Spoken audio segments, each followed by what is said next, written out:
What is going on, ladies and gentlemen, and welcome to the pinnacle of Mortal Kombat 11 competition in the least for tonight over here at NEC as we prep for some devious Mortal Kombat 11 double elimination competition. My name is Kevin M. Cologne, as you can see on the ticker down below, and I'm joined by the wonderful Miss Meeseeks, who I think is equally ecstatic to be here. Meeseeks, how are you feeling about tonight's competition? So excited, so excited. We have a great bracket here. We have some top-level players for you guys, including Aztec, Gh0st, Cease, BigBird.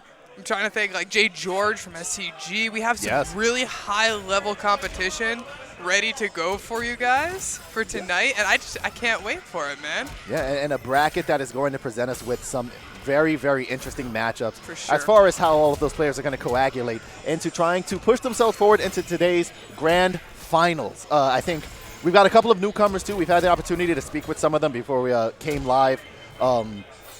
I'll introduce them to you as they make their way onto stream. I think right now we're just in the midst of setting up the matches and finishing the check-ins, making sure everybody's ready and good to go.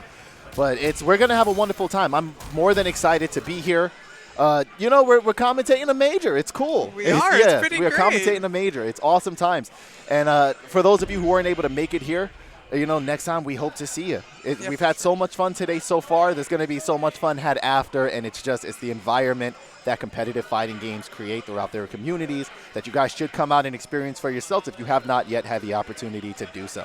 Yeah, even if like you're worried about competing or anything, just even the casual sets, high-level players willing to teach people, like show them different types of things, teach them how to play offline. It's a completely different feel. It's so smooth. You can actually get those confirms that you aren't getting on KL. You know, like you're able to react to Sub-Zero's forward 2, and if you want to react to Sub-Zero's forward 2, come to an offline. It's great. Definitely supporting like NEC as well. Big E puts on some great events for us and gives the platform for Mortal Kombat that we love to see. Yeah, I mean, can we even talk about some of that Killer Instinct action that we just had right before this? If you guys didn't have the opportunity to see that, you might want to go ahead and check the archives a little bit later.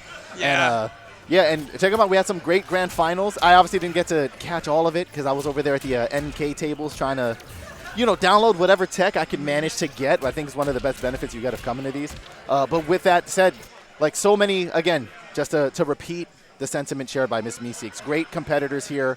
I'm going to go ahead and eyeball over. We got JayGeorge running himself up to the stage right now. I think Aztec Vanity is here, also representing STG. So we got two STG competitors there. They both actually competed in MK and Tekken. Cease and BigBird, obviously here for the Golden Coalition. We have Aztec on Rectify as well. We've got so many different, Gh0st is on RT as well, I believe. And so I feel like we have a lot of different like representation of teams, different characters coming at you too. Like we're not going to see just the same like 5 characters over and over. We have some Gh0st mains, some Kodal mains.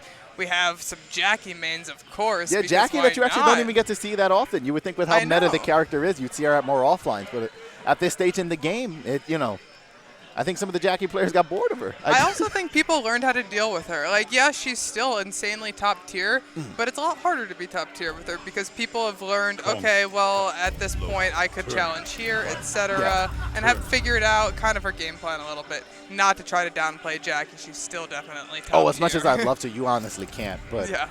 Of course, that's the thing. When you play these games competitively and you see these same characters all the time, you know, the answers become so much more simple. Right. And it's definitely led to kind of a desurgence almost in the prevalence of Jackie throughout offlines. I think Gh0st is going to be, to my knowledge, outside of a couple of the competitors that I'm not as knowledgeable on, the main Jackie representative here tonight. We've got Zintai also from Island, most likely going to be pulling out the Shang. You know, he's been definitely dipping his toes in a couple of different fighting games, but he has, you know, entered the bracket today. He's going to test out his, you know, he took me out at ECT, so personal, a little personal. Not even a little personal, just so he still has it is what I'm trying to say. You know? So he definitely still has it. So I don't think the split between the different games is going to mean it's a definite hill for him. But we're starting off with JayGeorge, which, by the way, him and I were having a long debate over the meta earlier. Out of respect to him, I'm not going to share some of his opinions on what characters are placed. Let's just say he's got some opinions on Cabal, and let's see if they play out the same way he thinks they should as we get through this technically winners 2 match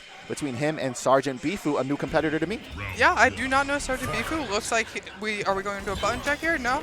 Looks like we're going straight into it. Oh yeah, this is definitely game plan. You know, people have varying opinions on the competitive validity of RoboCop. I find him to be a very strong option. Cabal's going to be hard because his only real tool to deal with air gas Cabal is going to be his down back one anti-air. Right. As far as something where he doesn't have to overcommit himself and put himself into the line of fire. It's easier said than done. It's very hard to implement in a timing that doesn't get you mauled for it, as JayGeorge just seems to be playing with him so far with this Cabal matchup. Yeah, however, if we can see Bifu be able to get a full screen, we're going to see definitely RoboCop have the advantage of zoning, as we know that he does, but it's going to be really hard, like, with that quick air gas to get in. He's running Terminal Trap, which is interesting, probably trying to slow down the Cabal. Not sure if it affects Nomad Dash at all, are you? It could, in a sense. I mean, the thing is, it makes it more predictable, at least if you have him in Cheval Trap, on top of the fact that he has to take the dot damage. His movement obviously gets slowed down. And with a character like Cabal, who's doing so much just raw damage with a combination of air grab and extended hook, with air gas and extended hook grab, any little bit helps as far as keeping you in the game. Yeah, for sure. But when we've got Cabal in the corner here, that's going to be really hard for RoboCop to get out. His normals are just not going to be good enough to outspace or work his way out against Cabal. Yeah. But it's hard too. I think usually the main benefit, at least with using RoboCop as a zoner compared to other characters that also have equally strong projectiles, is the threat of the low auto 9. The fact that it always threatens that KB and will get him under a lot of other projectiles himself. But with Cabal using these air saws, it's not really going to be as much of a threat to him. JayGeorge showing how effective that is, taking a quick game one over Sgt Bifu. Yeah, very quick game one. He is using that slight gas jump 2 as much as he can. Definitely using that air buzzsaw to keep spacing, keep Bifu right where he wants him. And we're going to see how they go going into game 2 here. Yep, and the name of the game is going to be adaptation here. Right. Is now all the pressure is on Bifu to deal with it. JayGeorge really has no reason to not just move forward with the strategy that's been working effectively for him so far. Yeah, this game plan's been working so far. Oh, and there's the low auto 9 we were talking about. But now that it's gone, low auto 9 is so much less of a threat at this point. At the most, it's just going to be some chip damage. Oh, and he still gets the KB off the anti-air. Goes for the conversion. The two short hops into the jump 3. This is going to be a lot of JayGeorge and I damage. need to have a conversation after this about what the game plan was there, because I don't see it. He just felt like jumping. It's Cabal. It's Cabal. I mean, the problem is how well can I question it when it worked? It worked. It clearly did. He gave him visual mix, I guess. Exactly. I've learned about it here at NEC. The visual mix. Double empty short hop is the new Cabal tech that nobody in the meta has been using. Here we have Bifu trying to fight to take back his turn. JayGeorge hasn't really guessed incorrectly on any of these strike throw mixes. Yeah, the down 3. Got the command grab. Okay. Starting to get his game plan going. Getting the low auto 9 as well. Able to duck under the air buzzsaw. It's going to be quick for JayGeorge, though, if he gets one opening to quickly catch up just on that damage. Yeah, like this. Here we go. Bifu had a pretty substantial life lead. It's quickly been decimated by JayGeorge. And I think some of the interesting decisions here from Bifu really lie in his variation choice for RoboCop here. Air OCP might have helped be more effective, at least give a threat to the air so Cabal can't just jump around freely. We haven't seen much of the use of Flamethrower as both a meaty tool, just to not have to deal with Okizemi, or just to present some threat for Cabal just leaping at him in the air. Try to fill the space with something, give Cabal an obstacle course to run through as he low auto 9s under the buzzsaw. And these raw fatal blow. I mean, could it have been more expertly timed by JayGeorge? Almost, it's debatably on reaction. I can't say, but I do think there was a chance that he saw the assault cannon come out and said, no, it's time. Yeah, I think he was looking for it for sure, but it definitely was on reaction. As soon as he saw that, lets that raw fatal go. JayGeorge definitely was in that mindset. If you're going to pull your trigger, I'm going to pull mine. Oh, for sure. Yeah. For sure. I've got 2 here that equate to a solution for this. Bifu sticking it out. He's going to have one more chance to try to bring this back. If this matchup ends up looking exactly like the last 2, this could be very, very quick for JayGeorge here. But don't sleep on Bifu yet. He did have the life lead at different moments so far throughout the set. It just equates to whether or not he can figure out why fast enough to keep himself alive here. Yeah, he keeps going for that command grab as well, and JayGeorge is micro-ducking it every time, or it's whiffing, so it's just not working for him. Able to block that overhead, doesn't go for the flawless block, though. Yeah. Keeping him in the corner. Great spacing into that KB for JayGeorge. The double hop again! He loves it! JayGeorge, what is the tech behind the double short hop? We're going to need to know. It is quite arguably the most ineffective move in your toolkit. It's just an empty short hop. But it's Kabal, we jump. I mean, maybe does he want air gas out of the short hop? Is that a thing? I am not sure. Is he just botching his execution? Oh, we got the anti-air there. Okay. Tries to go for the command grab. Little difficult too with terminal strip because you got to remember you can only really tick throw it off of so many normals, which tends to be what most of the RoboCop players are going to complain about. It would give him 1-2-1 mix at least. He'd get to do 1-2-1 into something or into the terminal strip as a mind game. Yeah. But it just seems like he tries to go for it with a game plan that's a little too simple. Either poke into it or just terminal strip raw. Yeah, just trying to shimmy here. And has the life lead, there's no need for JayGeorge to get impatient, and he can just keep jumping, throwing those buzzsaws, or jump in, jump two, and finish it off 3-0. First game going to JayGeorge over Bifu. Yeah, and it seems like JayGeorge, his offense where Kabal was just a little too strong for Bifu there. I saw Bifu make some adaptations towards the end of the set that I was a big fan of. We definitely saw him try to go for the anti-air. Yeah, we saw the air gun. Big case of a right idea, wrong time. Right. And it just took him a little too long to come up with it. He needed to crowd that space with something. Yeah. And I just don't think there was enough of a deterrent to stop JayGeorge from just approaching essentially however he felt like. Yeah, we also saw Bifu as he was making those adaptations. It seemed like he was going for the confirms and dropping them. He left a lot of damage on the table. So I think we definitely could have seen a different adaptation as well for Bifu. Yeah, I think either a change in his toolkit. He could potentially still run RoboCop for that. It's not an impossible matchup. I've seen other RoboCops do it. A la King Sunio, has no problem dealing with that matchup a lot. He does tend to switch characters sometimes for it, but it's definitely possible, and he's shown more than enough tech for it. I think if Bifu goes home and looks at that match over again, he'll see some of the openings that he presented for JayGeorge, and if he learns how to shut those down, if they ever get the opportunity to match up again, might be looking at a completely different match. That's true. Do you believe that it's a 5-5 at the end of the day? I know it's a hard one. I don't know if I could tout it as a 5-5. Yeah, I don't see it. Don't know. Maybe like a 5.5? I do think it would favor Kabal. Yeah. But I do know that, it's one of the things with competition. You're not always going to get a set that favors you. Sometimes it is on you to take the responsibility of going, I chose this character. Yep. I chose this problem, I feel like what we'll also see throughout the night, and as I've seen as the later stages of MK11 have developed, is everybody tries to have a pocket character, and everybody is really just for those reasons, because it's such a counter pick heavy game, because if you can get that counter pick going, and you have a bad matchup, it'll just cover so much more for you and allow you to advance so much further competitively. Yeah, it is one of those fighting games where, unlike most, having that Rolodex of characters that you could introduce is definitely more of a necessity, I feel like, in competitive MK11 compared to a lot of other fighting games where it's a benefit, but it's not a need. Right. And where MK, it definitely feels like a need. It does. But I don't think, again, I would tout that point harder if I thought that was a matchup that Bifu lost, because the matchup was difficult and he could have changed. But I feel like there was just like a lack of information on his end. Right. That if he just knew a couple of things, just some small, this is where your low auto 9 placement should be. I think he really tried to introduce a forced use of Cheval Trap. And there was a point where just you have to identify that it's not working. Yeah. Kabal has no reason to entertain Cheval Trap. No, zero. He's going to jump over it. He's going to nomad dash through it. It's not going to stop him from doing Fatal. It's not going to stop him from counter zoning you in the air. Just a lot of the toolkit that he picked, it's not going to stop Kabal's game plan. I feel like Flamethrower actually probably would have taken him a lot further in that. Flamethrower especially can anti-air sometimes in the right situation.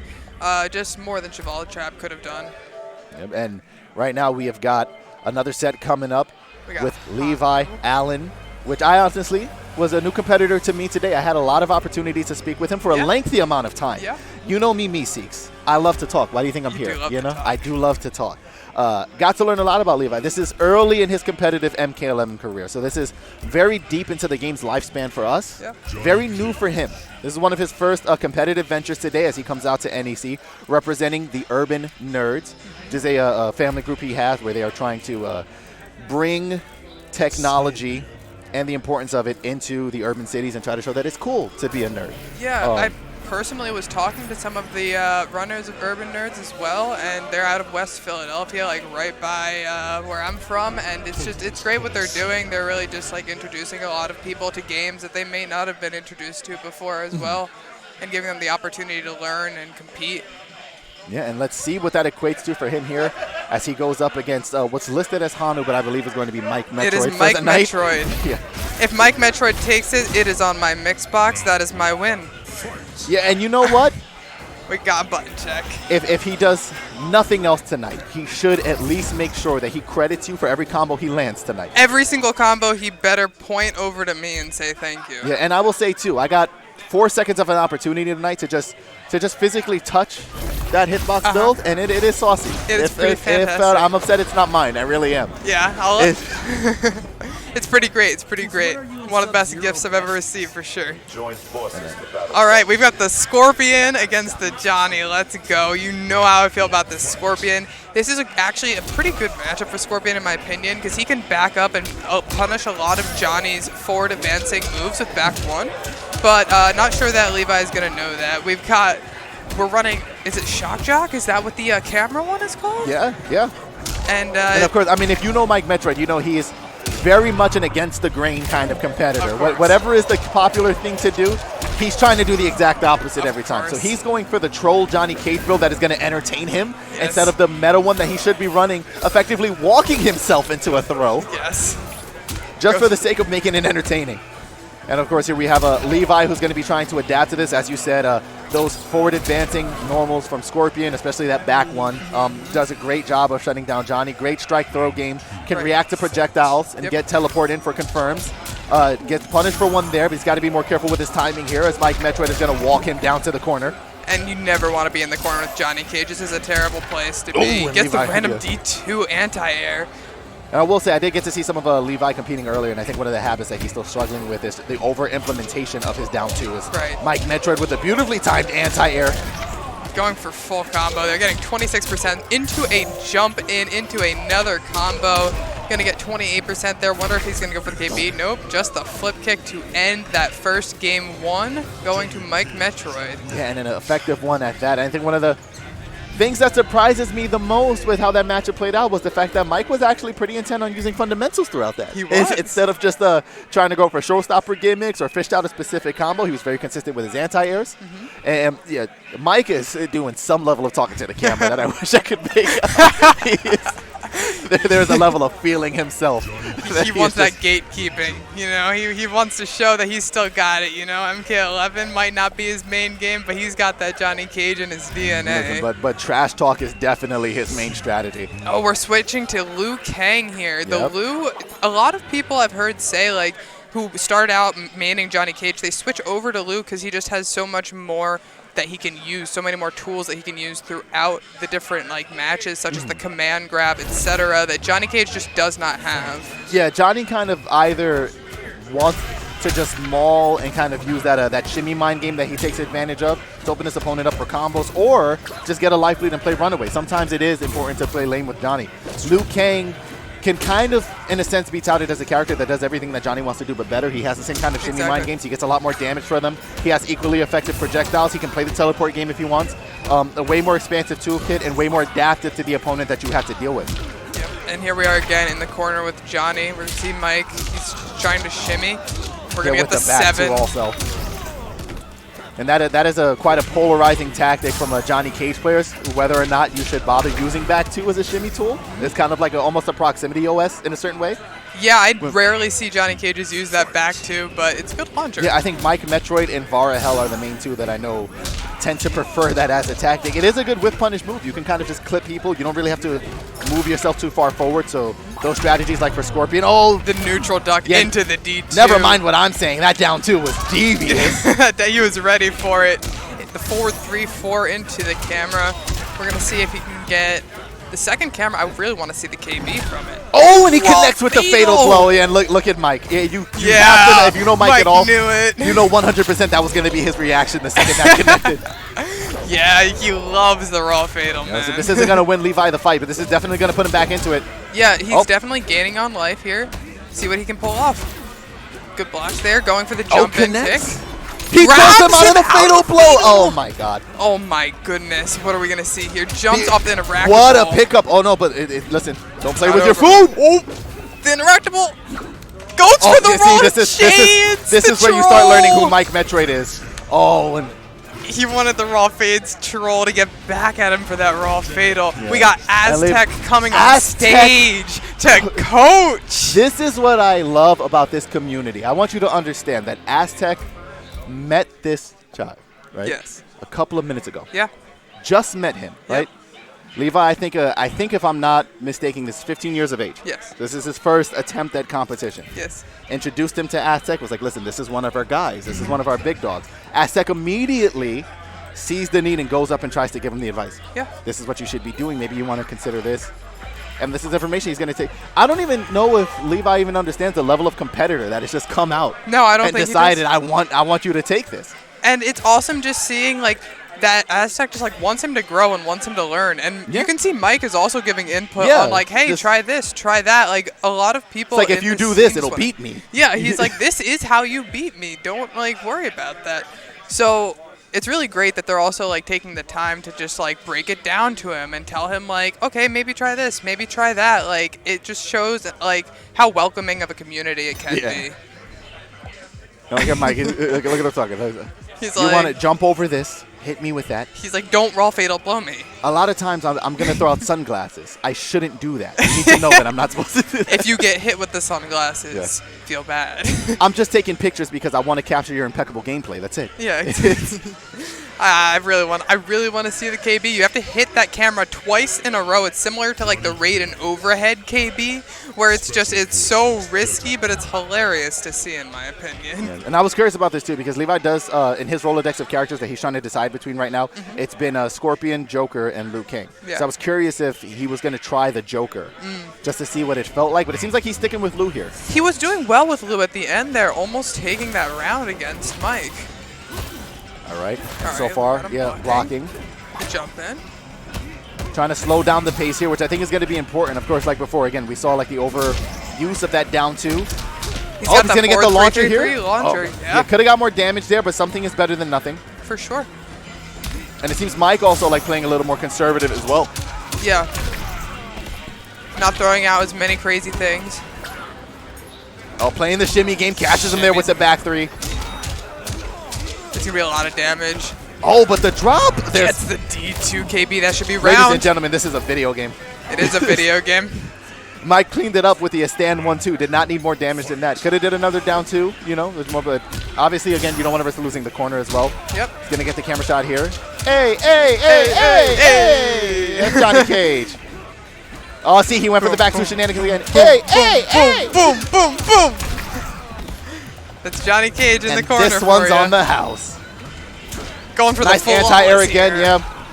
And the problem is that Levi is he's getting so nervous because of the pressure that Mike's implementing on that. He just keeps trying to find like an easy way to get out of the corner. Yeah. The thing is, if you know he's fishing for the anti-air, you've got to resist the urge to jump sometimes. They trade projectiles here. The raw glasses, he wants it. He wants it. Gets the raw fatal! Every time he fishes for the sunglasses, this has been the consequence. I mean, which is more deserving, the raw fatal or the raw glasses? I'm not sure. Listen, I'm not going to sit here and debate karma. He's still trying to get them out. He is. It's the brute he wants. I mean, at this point, can he even chip him down low enough to guarantee he's going to take the other brutal instead? Other brutal. Oh, my goodness. Sometimes you got to take what you can get. I think there was a certain point where Mike realized that he wasn't going to get gifted the brutality he wanted. Yes. So he settled for the one he could get. Of course. And he found it. That was still a great, fun match to see, especially like brand new player. Can't wait to see like what Levi comes and does, especially like leading into more fighting games. He was talking to me about a few other ones he wanted to try, and like it's just like great. Like you get started at 15 years old, man. I mean, by the time you're at 20, you're 5 years into fighting game experience. You start this mauling. is just the beginning for him, and off in the distance, I already see one and only Viz has made an appearance in the crowd. He's here. He's not competing though. No, unfortunately, but it's still cool to see him again just hanging out for the fun of the community. Sure. Don't forget, too, for those of you who are a fan of Levi so far, this is a double elimination bracket, so he's not completely out of the running yet. He will have a chance to try to make a run on loser side. We'll see how much of that we get to see if we get to see it. Usually we end up picking up on those around semifinals, losers finals, depending on how fast the sets go. But in the meantime, we're just waiting for our next stream match. Yeah. I am a little bit curious how the Joker play would have gone. I am Levi. too. I was watching Levi and his casuals play Joker, and I do believe his movement was a lot more smooth with Joker. He felt more comfortable with the forward 2, with the reach of it, being able to get in. And when I was talking to him and trying to convince him to play Scorpion, of course. Yes, naturally. He was telling me about how he feels that Joker has better reach than Scorpion. He's not wrong. And I feel like if he's looking for a longer reach character, if he feels more comfortable at like that mid-range, trying to like kind of have that like not quite in your face, same as like Jackie, but not trying to zone like Cetrion, Joker could be a really good choice for him. The only thing that I would see is I feel like some of Joker's execution can be a little bit rough. I'm not sure if, like, I know Kapow is generally pretty easy to get those Kapow ones off, but like situational in the corner with side switching and like dashing underneath and side switching that you see from the really high level Joker players like Poseidon, like Jet Ring, like when Sonic played Joker, etc. Yes. I feel like those are going to be the harder things to pick up on that bring Joker into those top tier places. Yeah, I mean, again, it's one of those things. It all comes with time. Yeah. One of the benefits of having Joker in that matchup too is don't forget Joker's one of those characters that would have gotten under those Johnny projectiles. That's true. So he could have held those in pressure. Again, I don't think Levi's had the amount of time to pick up on information like that. But if it's a character he wants to look at later, I think his biggest concern is just going to be what happens in whatever the next NRS title ends up being. I think, especially if you're getting into Mortal Kombat 11 now, this is such a good time to use this game to just understand how NRS games operate, to prep for whatever's next, and then showcase your skills and pop off in whatever title ends up following. Yeah, I agree. I think that it's a great time to learn. As you know, I'm new to the game myself, not as new as Levi. I'm about a year and a half into it, but learning those fundamentals, learning just like, okay, this is what a fighting game is. These are things like breakaway. This is resources. This is bar, etc. Oh, we got him on? What's that? We got him on? Yeah, I got him. You're right. There's a DQ. Oh, okay. So we got we're Viz actually going to get to see competing. Viz. Yeah. No, we did. No, I'm very happy about that. I am excited I'm to happy see to Viz say, can we compete. talk about the drip, though? Dude, like, I you see mean, him from here? yeah, That is he's- quite an outfit. He really is killing it. I don't know if the drip is as effective as something as cool as these NEC T-shirts, Yeah? you know? Yeah, these ones? There might be a level of swag that he can't match regardless of what he puts on. What about the vintage Armani sunglasses? What about that drip? what about the George? Is this camera even drippy enough to pick it up? I don't think so. I let don't me think see. any cameras. Focus. No, we tried. It's the vintage Giorgio Armani's. And yes, he's still handsome without him. Yeah. He's still handsome without him, but he's even better with him. And he's got the medal too. And I've got the carrying case. Kevin is out dripping me for sure tonight. It's this is just a little It's hard to thing. keep up. I don't know where I would have got this from. I don't know. Where do Maybe. you think you could buy these? Yeah. No, I don't think you can buy. I think you have to win that. Actually. Thank you. I'm pretty sure you have to win one of those. Like you have to compete and you have to get third place to win. And I then wonder you if get these the medal. competitors can compete. I wonder if these competitors can compete and earn something similar tonight. I don't know. Let's just say there might be a reason that we like this game so much, you know? Yeah, I mean, I took third place in Mortal Kombat 2 yesterday. You know for sure I'm going to be flexing that medal. Yeah, you know 100% you did. I did. Welcome to the club. We did it. Let's go. We did it. Guys, I'm top 3 at a major. It was hard work to get there, but you know. Do you know anything about Hendakid, by the way, leading into this Well, I match? did see that he was a Frost player, which is about the amount of information that I got to pick up when he was running casuals with a couple of people. He's got some solid fundamentals. Okay. I'm curious about how that neutral is going to work against Viz, because you know when Viz goes Terminator, he's prioritizing that mechanical mix, so he's trying to get in and just dominate and throw off Hendakid. Frost is going to have a good enough toolkit to keep Terminator out. It depends on whether or not Viz is running the teleport. Yeah.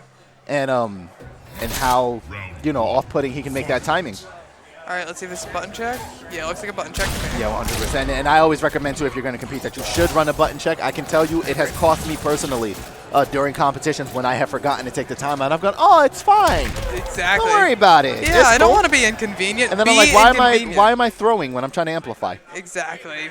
You need to be inconvenient. Oh, that game counts now? Yeah, exactly. Unfortunately, it does. Terrible feeling. That happened to me before. My R2 was not my block. My R1 was my block, and they flip-flopped it. It wasn't great. It wasn't great.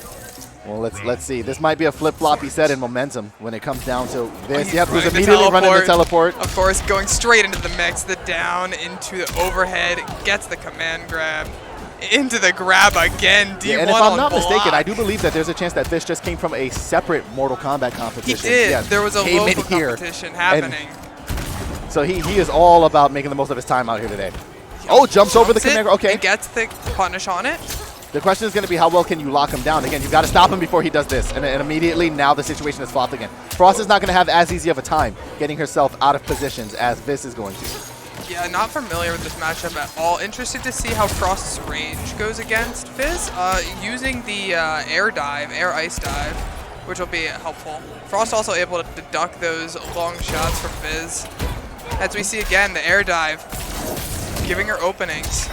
Oh, and Hendakid proving to be a challenge here for Vis. Nice block on the wake up. Is going to take the throw. Has just enough health to survive that. Vis needs one more touch. Finds it. Fatal. I mean, listen, it's hard in situations like that when you're getting pressure to resist the urge for the wake up fatal. Oh, I am all about the wake up. I know of fatal. another, like, yeah, I was about to say NEC commentator who might be a fan of raw wake up fatals. I may like the raw fatal. It may be one of my favorite moves in the game. Yep. Guess who's wrong on the overhead. Yep, just guess. Oh, into grab. Keep her in the corner. Oh, and then times him with a meaty. Might have dropped his conversion there. Beautiful anti-air with the down 3. Terminated with one of the better ones in the game. Frost with a comparably strong anti-air and her down 3 as well. Agreed. Vis on what we call the almost flawless.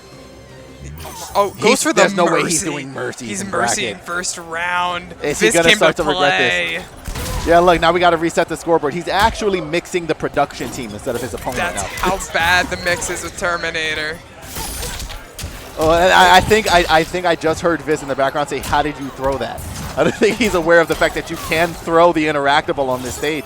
Yeah, it depends which way you're using it, which way you're facing. Arguably one of the worst interactables in the game, in my opinion, but I love to see it. Oh, so yep, find success again with the forward 2. Was going to pressure him into grab, and at least now we know is just going to go ahead and check her real quick, make sure she is still alive. Going into the fatality! Viz came to play! And look, he's sending her back to her people. Look, I'm going to send you back to the machines. Oh, okay, yeah. Go to your nice. home. Are you not happy with your home? They don't look very welcoming. They don't look like they want them here. I think the face threw him off. If you look at all of theirs and then you look at hers, like you. Yeah, true. They saw Like, her yeah, and they were like, you kind of belong here, but there's something about you's off. it's almost like you're half human, half cyber. It's like either go all Terminator or go all human, you know? Yeah, exactly. This in-between thing. This Cyber Lin Kuei thing, it's just not working out. Oh, nice from Vis. Is going to get under the forward 2. Gonna get the running man, not gonna amplify it though. Oh, and these down 1s, yeah, just trying to make sure that Hendakid is conditioned enough to know that he has to sit there on wake up. Yep. Or spend resources to get up. And then again, remember too, once he spends those resources, Vis gets access to higher damage guaranteed combos because he doesn't have to worry about the breakaway. Exactly. Hendakid gonna wanna keep that breakaway if he can. Jumping back, not sure where he's gonna pop out. There he is. So does it safely. How Actually, Terminator, how long can he hold that teleport? for a pretty long time. I couldn't tell you the exact frame amount, but it goes on for a lot longer than you think it would. Yeah, that was longer than I've ever seen, I believe. Oh, and there's a jump in. So Vis did play in a blind tournament the other day. Yeah? Yep, and one of his main strategies when playing against his blindfolded opponents was to use that teleport's timing because they wouldn't be able to tell when he's coming out of it. So the way in which you can vary it is so really smart substantial. idea. Yeah, Hendakid can be ready for it, even if he knows what. It's still a matter of when. Gonna use that running man, just quickly grab him. The up 3 here from Frost. Nice anti-air again. Isn't able to get the pickup, but oh, excuse me, he is. Just kidding. Goes for the teleport again, Trish trying to get this mix game going. And the kid trying to make sure that he keeps the spacing so that he can't get that mix as well. Yeah, Vis at this Alright. point is trying to play mind games with him. To jump in. So many options after Viz teleports as to what he can do. And the kid really just gonna have to react. Here, nice pickup. Is it Great going to be damage. enough though? Oh, he had a big up. He actually had the potential to kill there. Yeah, he did. And and the kid has Fatal. He can Yeah, he use just it. needs something to connect. I They think. both have Fatal now. That's dangerous. One touch for either one of these players. Try to go for the sweep. And now it's still just neutral. marching him down and Vis entertaining him with the neutral. Oh, gets caught Yeah, into and it's going to Fatal. spend the fatal. Taking a quick game two, adjusting the glasses. We'll see if we see a Mercy again. Not going to say he took game I'll two say yet. with this amount of life, I don't know. We spent That'll the be a fatal. ballsy Mercy. Yeah. We'll see. We'll see if he goes for it. Oh, he goes for the Mercy. Okay, well, he is who he says he is. He is. He's a man. Hendakid, and this is the thing. If I'm Hendakid, I'm not doing it back. Oh, no, definitely not. Don't do it to me in bracket. No, I'm not doing it back. I'm not mercying back. This is a competition. This does have time on his side. Finds it again anyway. Punishes for the same move as well. Is he going to fatal again? How happy is he feeling? No, he's going to let him off easy this time. Just go with the stand one to the face. Nothing too crazy. And again, I mean, listen, no reason to teleport her again. We know how that goes now. Now we're just going to survey and make sure none of her friends are around. Yes. Viz up 2-0 against Hendakid here. All right, let's see how well he can continue that streak. He is one match away from fully sweeping through this set. See if Hendakid can make that adjustment. Starting to play a lot better neutral as well, I noticed last game. Giving Viz more problems. As we saw, it was a lot closer of a game. Yeah. And I mean, again, remember, we've only seen so many sets tonight. Each one has had a similar story of too little, too late. I'm worried that Hendakid is going to fall to the pattern. And Gets caught by the same thing. Viz is doing a great job being able to teleport and punish every single time Frost goes for those. Oh my, the beautifully timed teleport. Where did he go? And again, at this point, Viz is playing more to entertain himself than he is to try to win. He's just going to create some distance, teleport again, take that down 4. Yeah. Try to cover his options. I mean, the big story of this match so far has simply been the fact that Hendakid has not found an answer to this tactic. And is it going to be death? Can Hendakid finish it off here? Yeah, and I don't think he even needs to spend the meter. He should just be able to down 2 there and get the clean up. So far, so good. Yeah, let's see if he can keep this going. He is going to have to do it for 3 more rounds, and he's character and variation locked. So the advantage is all for Viz, but it is not impossible. I've seen bigger comebacks. That was a great down 3 there from Viz. Anti-air into the conversion into running man as well. All right, hold on. Again, using the teleport. One of the things that I like that Viz was implementing earlier, too, was just simply the fact that once he gets Hendakid concerned about the overhead low mix, he just starts mixing in those command grabs. Yeah. So now you're not even sure if you should be blocking in the first place. Great trip. Oh, but drops the pickup. Gets another opportunity. Let's see if he makes the most of this one. Yeah, dash up 1-3. No, he's going to get cut short. Nice throw. Forward grab, keeping Viz in the corner, which is going to be huge right here. Yeah, but this is big for Frost. But again, all Viz needs to do is be able to time one teleport. Oh, great he overextends. Spacing. And you see, okay, so Hendakid now opting to just walk away. Right. Once he sees the teleport goes off, he goes, you know what, I'm just going to head in the opposite direction and try to make sure there's at least no threat once he comes out. Jumps over! It! And that's going to be second round to Hendakid. Does not mercy. Takes that game. We're going 2-1. See if we can get a reversal here for Hendakid. I don't know if you guys were fortunate enough to hear the squeal that came out of this just now. When that crossed. If you were lucky enough for the mic to pick that up at all. We heard a nice squeal. Let's just say Viz wants to win. Viz is in it. All right, back to the distance here. Now it's a question too. Hendakid has found out how to pace this matchup in a way that benefits him. Yeah, Hendakid playing a lot more neutral, definitely playing a lot more in a better area instead of trying to just guess what Viz is going to do after the teleport. Like you said, backing up, making sure that that's not even an option. Because at first Hendakid was trying to jump it every single time, get some sort of punish. Instead, he just opted out of it. I just don't want to deal with this. And the jump over here, nice anti-air again. It almost looked like it was out of range where he wasn't going to be able to do it. Yeah, but Terminator is down. Is that his down 3? I mean, he is the machine. Goes for the microburst, doesn't get the punish on it, but still able to open up. Drops the conversion there, and now Hendakid with an opportunity to create some space. Down force to get under that. That button should be the name of the game. Beautiful punish on the on the recovery frames of his jump is going to get the conversion here, and that is going to be round. This only going to have so many more opportunities to make adjustments here if he does not shut this down. Hendakid. Yeah, Hendakid is definitely making this adjustment as we're seeing, and I'm not sure that Viz would have a different character that he would pick instead that would do better against Frost than Terminator. I mean, he does have a Robo. Robo's low auto 9, I guess, could counter her projectile-wise, and Viz does like using that character. He has Jade, but I've said this before, and I will say it on every stream I'm on when this matchup gets brought up. Frost is only in the game to beat Jade. I wouldn't recommend going there. Yeah. To be fair, Hendakid wouldn't, again, really be able to switch off of the Frost build that he has, so It depends how well he'd be able to shut it down, but that lob move you're seeing right there is the move that would take care of Jade completely. Yeah, completely, because she would not be able to jump airglaive, which Jade really relies on a lot throughout of her gameplay. Good spacing here from Hendakid, trying to work his way out of the corner, being patient. Yeah, let's see, and he's got an opportunity to lock this down here. Does Hendakid, if he can shut this down, that back forward 3, opting to not spend the meter. He has the life lead he really isn't obligated to, and has now started consistently ducking under the shotguns, which he wasn't doing before. Yeah. Of course, with the Amplify, you can't. Oh, if that would have picked up, we would have called him the genius of our generation. That would have been insane. We would have called him the GOAT. Oh, just one touch here from Hendakid. They both have Fatal Blow on lock. Yeah, not enough for the KB, but enough to force Okizeme. You cannot guess wrong here. The overhead and this finds it. Fatal. Okay, he did have to spend the resource, though. It's true. So he doesn't have access to it anymore.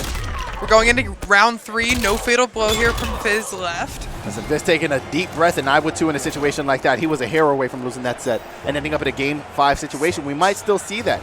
He now doesn't, again, have the Fatal Blow resource anymore. Every single time in Mortal Kombat 11, you spend that Fatal Blow, you lose access to it for the rest of the game. I'm sure we'll see plenty more examples of that. You have to be very confident.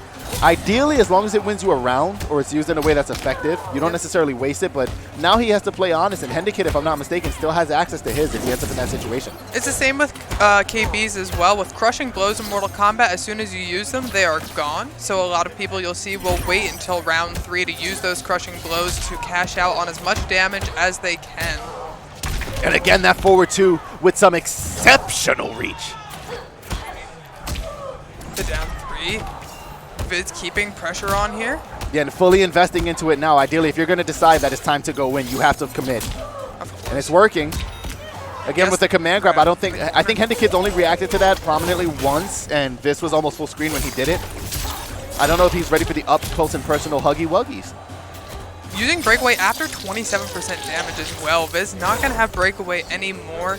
And Hendakid has Fatal Blow on lock, just one opening into Fatal. Okay, but now it's at least on cooldown. Viz is going to have about 10 seconds to try to get something going without the threat of Fatal Blow being there before it makes its grand return. The wake up 2. Chip damage, there's 10 seconds left. Time I've got to imagine, yeah, that Viz is going to try to teleport. We got Viz technically with the life lead. No, now Hendakid with it. Jumps over the shot. Oh, no, now Viz with it. Viz with the timer. And the difference of what I think was 0.2 health. No, I think that it was a difference of like literally 0.5%. Yeah. By the time that the time ran out. No way. And look at Viz too. Viz immediately got out of the scene and said, "I am not mercying that one." Yeah, forget the mercies. That was such a great ending to that match. Somewhat disappointing for me with the potential of the comeback for Hendakid, because we saw what I loved in that final exchange was the jump over, the shot, and then the dive to get under the other one. Like his movement was so particular to try to make sure that he did not give up that life lead, because obviously that's what the game was coming down to. Yeah. Got clipped with the one shot, and it changed everything. Just really smart of him, like, to have that game awareness, to know, okay, this is how much time is left on the clock, this is where our life leads are, etc., and just understanding, okay, this is what I need to do, this is how I need to close out the round. It was so close. Would have been great to see a Game 5, but also great to see Viz pulling out Terminator, showing that it works. Yeah. We don't see a lot of Terminator players, man. And again, just to remind everybody out there in the crowd, everybody out there in the ether, it's not the last of Hendakid. Everybody you see losing winners will still have an opportunity to make a comeback in losers. The biggest caveat you're going to have is you arguably double the amount of matches that you have to play and the amount of stress. But you might get some easier competition just given the nature of those brackets. Obviously, you're facing everybody who, you know, wasn't as successful on their winner's half. Of course. So the biggest part that's hard is in grand finals, overcoming that, having to reset the bracket. So in grand finals, not only do you have to win that first set of 1st to 3, you then have to reset the bracket and beat the same person again in the 1st to 3. So I think that's one of the hardest parts about coming from losers' side. But it is also equally motivating because you want that run back. You do. So if I lose to Aztec, that we're going to get to see in a moment, with he's going Robo, I really wanted to see the. How we looking, Ben? We looking good? You need me to pose in any specific way? Okay. Yeah. Give me some key poses. I'll model for you. Yeah, I'm liking those. Hell yeah, dude. He's killing it. This is why Ben gets money. Yeah, Ben is killing it. I'm gonna start doing some wild poses during matches. I'll give you fodder.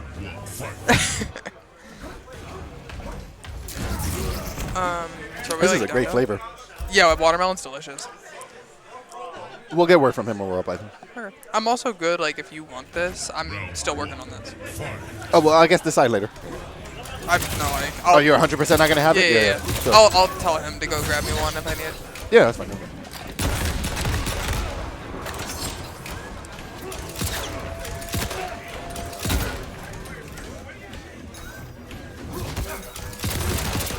It's fine. It's just something's been up with OBS lately too, because even at home, yeah, it's like the past couple of it's been crashing like crazy.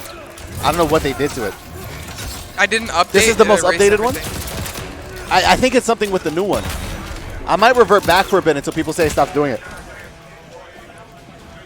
If Mikemetroid beats Aztec on my Mixbox, that's my win. I beat Aztec. Yeah. I don't know, Aztec's Robocop is a little devious. It's terrible. I saw him playing against CeaseMH was playing his Shang, and he was playing his Robocop earlier in casual. Yeah, they weren't going to run that set yet. Oh, of course not. We'll see that. I mean, you've got enough for the two of them. They're like, oh, we're going to be in grand finals. So, like, yeah, exactly. That's just the energy they come in with. Of course. That's the energy a competitor should come in with.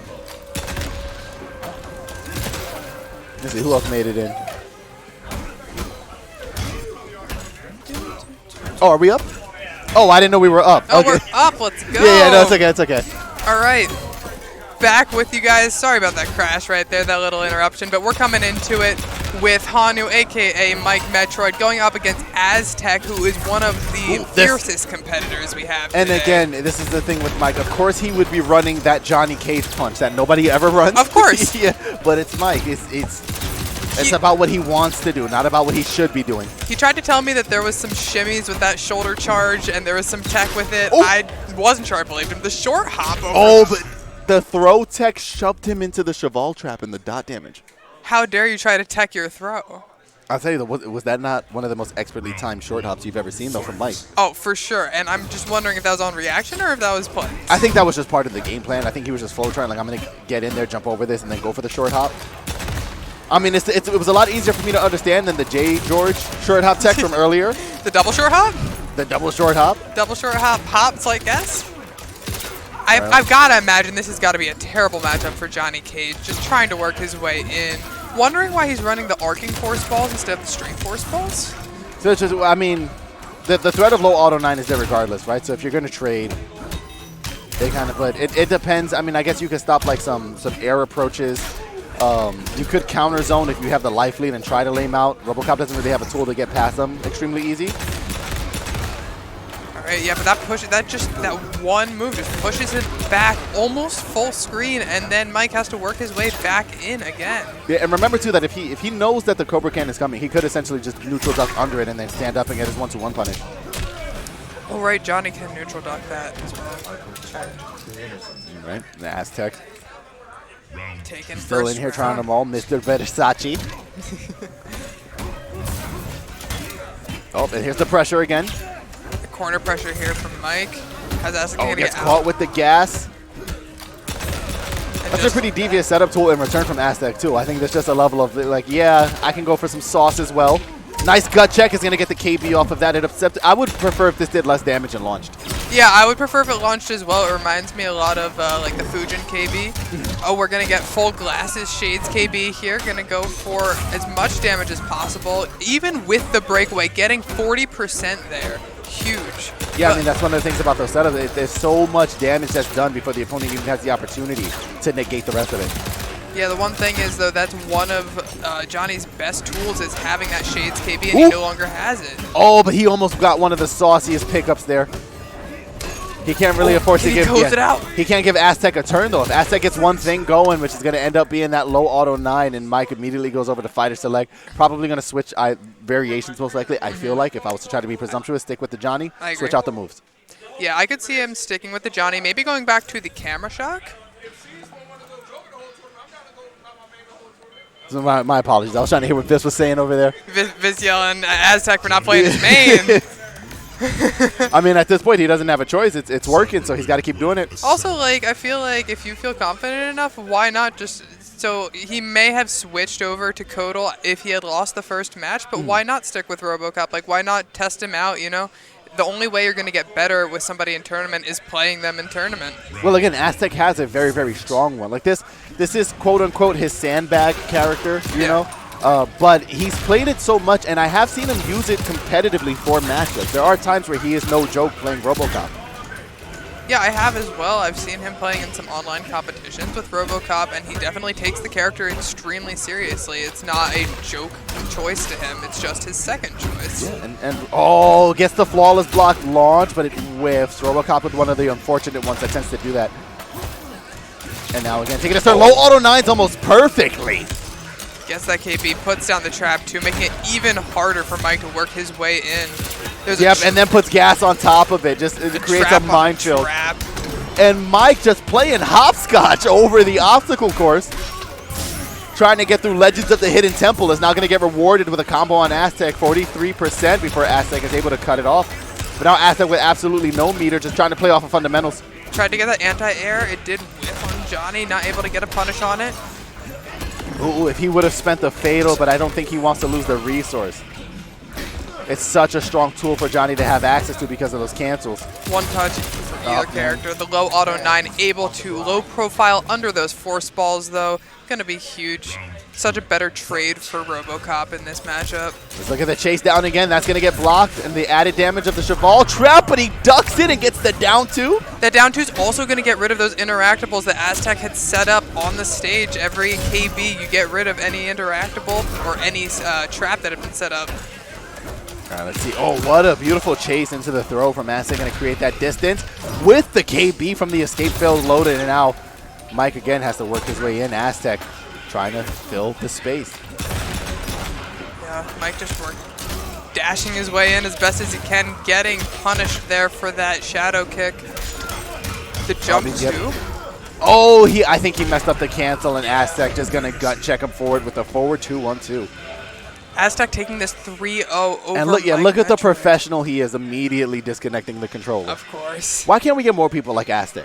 I don't know, man. He's just willing to help people in the community. He's a great player. He knows how to disconnect his controller from the PlayStation. Arguably the most impressive thing he did the entire set. I mean, there's so many people who don't, and then you just randomly get that doo-doo in the middle of the match. We love to see it.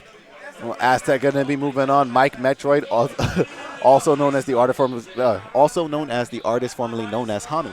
For tonight at least. AKA Hanu. Yeah, going to be making his losers run. I believe Aztec, if he's moving forward, I'm going to try to go off of memory with this. Watch this. You want to see the magic? Let's hear it. I believe he should be slated to be playing the winner of either Vanity or whoever Vanity's playing. Okay. Or whoever Vanity's playing. I forgot who her opponent was on bracket, but I know Vanity's match should lead into Aztec, so it'd be a matter of who takes it before we get to see who exactly he's going to end up having to play. But both sides of the bracket pretty equally stacked. You got the top half with Aztec in there, Big Bird in there.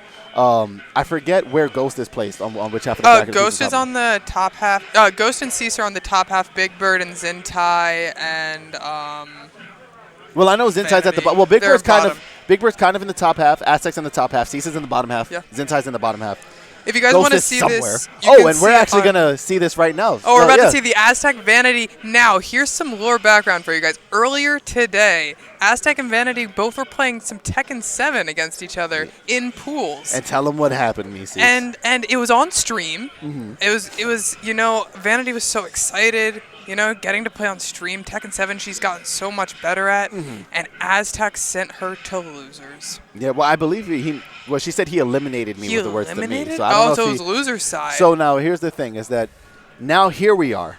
Yeah. Hours later. Different and Vanity competing in Mortal Kombat, a game she's been getting so much better at. So much better. We see her playing online in the Demon Lobby. We've been seeing her play in so many She puts tournaments. all that work into Tekken. She puts all this work into MK. Goes through her winner's path, and now here she is on stream against Aztec. Yep. With a chance to redeem herself, albeit in a different title. So Aztec won when they faced in Tekken. Right. I believe in that game, she should have been playing Zhao Yu. He would have been playing Miguel if they were to stick to their mains. Now we should be expecting the Adenian exhibitionist to either pull out the Jade or Sindel. So she's either going to invest in the distance game with Jade or the maniacal mix of Sindel. Aztec, I don't see why he wouldn't go Koda for this. He could again try to pull out the RoboCop, but Yeah. you don't want a chance going RoboCop and she picks Jade, and then you have that nightmare of a counter zoning battle. Well, I was wondering if Vanity was going to be devious enough to even think, okay, let me see who Aztec picks first, and I'll make my choice based off of that. I'll see, okay, you want to pick the RoboCop, I'll pick the Jade. Right now, we see Aztec. It looks like he's going for the Kodal. He's setting up for no the hesitation. Kodal. Definitely does not want to have to deal with that Jade RoboCop matchup for sure. And Vanity checking buttons, and that's also so important for you to do, especially after Mikemetroid was just on the setup. You always have to make sure. He had that mix box on the So setup. she actually is going to try out the Sindel. Okay. Now, this is interesting because before, if she would have gone for the Jade, the game plan would have been very simple. Establish any level of a life lead and then force Kodal to chase. Right. With Sindel, she can do that to an effect because she has the threat of Scream. But it's not going to do the same amount of chip. It's not going to introduce the same threat, really, especially once it's used. It's pretty much gone. You're not scared of it anymore. She's going to need to box Aztec now. Yeah. How effectively is she going to be able to do that? We'll see if Aztec, he is one of the few Kodals that tends to like running Aircat. Yeah. It could be helpful in here, especially with Vanity's tendency to like to down poke. The bags. And I will tell you guys honestly, expect from Vanity to see hair flip after hair flip after hair flip. It is quite a stubborn strategy, but one that has been incredibly effective for her in high-level competition in the past. Because opponents just don't believe that she's going to keep doing it. You have to show her that she's going to die for it. Aztec is the level of competitor who'll do that, and he starts off immediately with the gimmicks.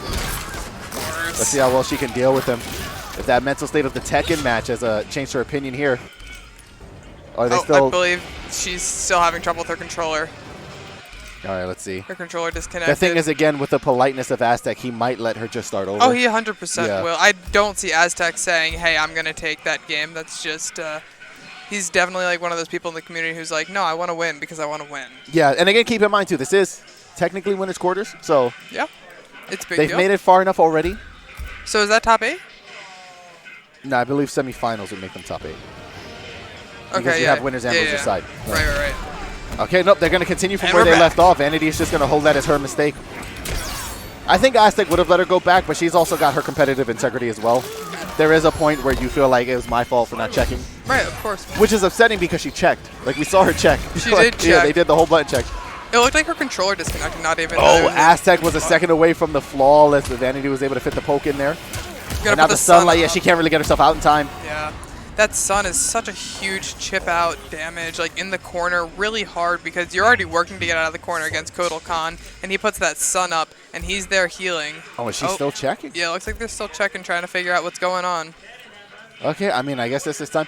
He's polite enough where he's not going to take the game, because I'll tell you, if there was enough money on the line in some situations like this, I'm taking that. Oh, yeah. I'm like, I'm sorry. That would be mine. I don't want to do that to you. It's 1-0. All right, they're going to continue from here. Yes, I like the respectful T-blocks. The T-blocks. Yeah, he uses the parry on T-bullocks. the wake up as well. Gonna get damage. Amplify it. Keep her in the corner here. Go for that 34% damage and go ahead and power up the command grab.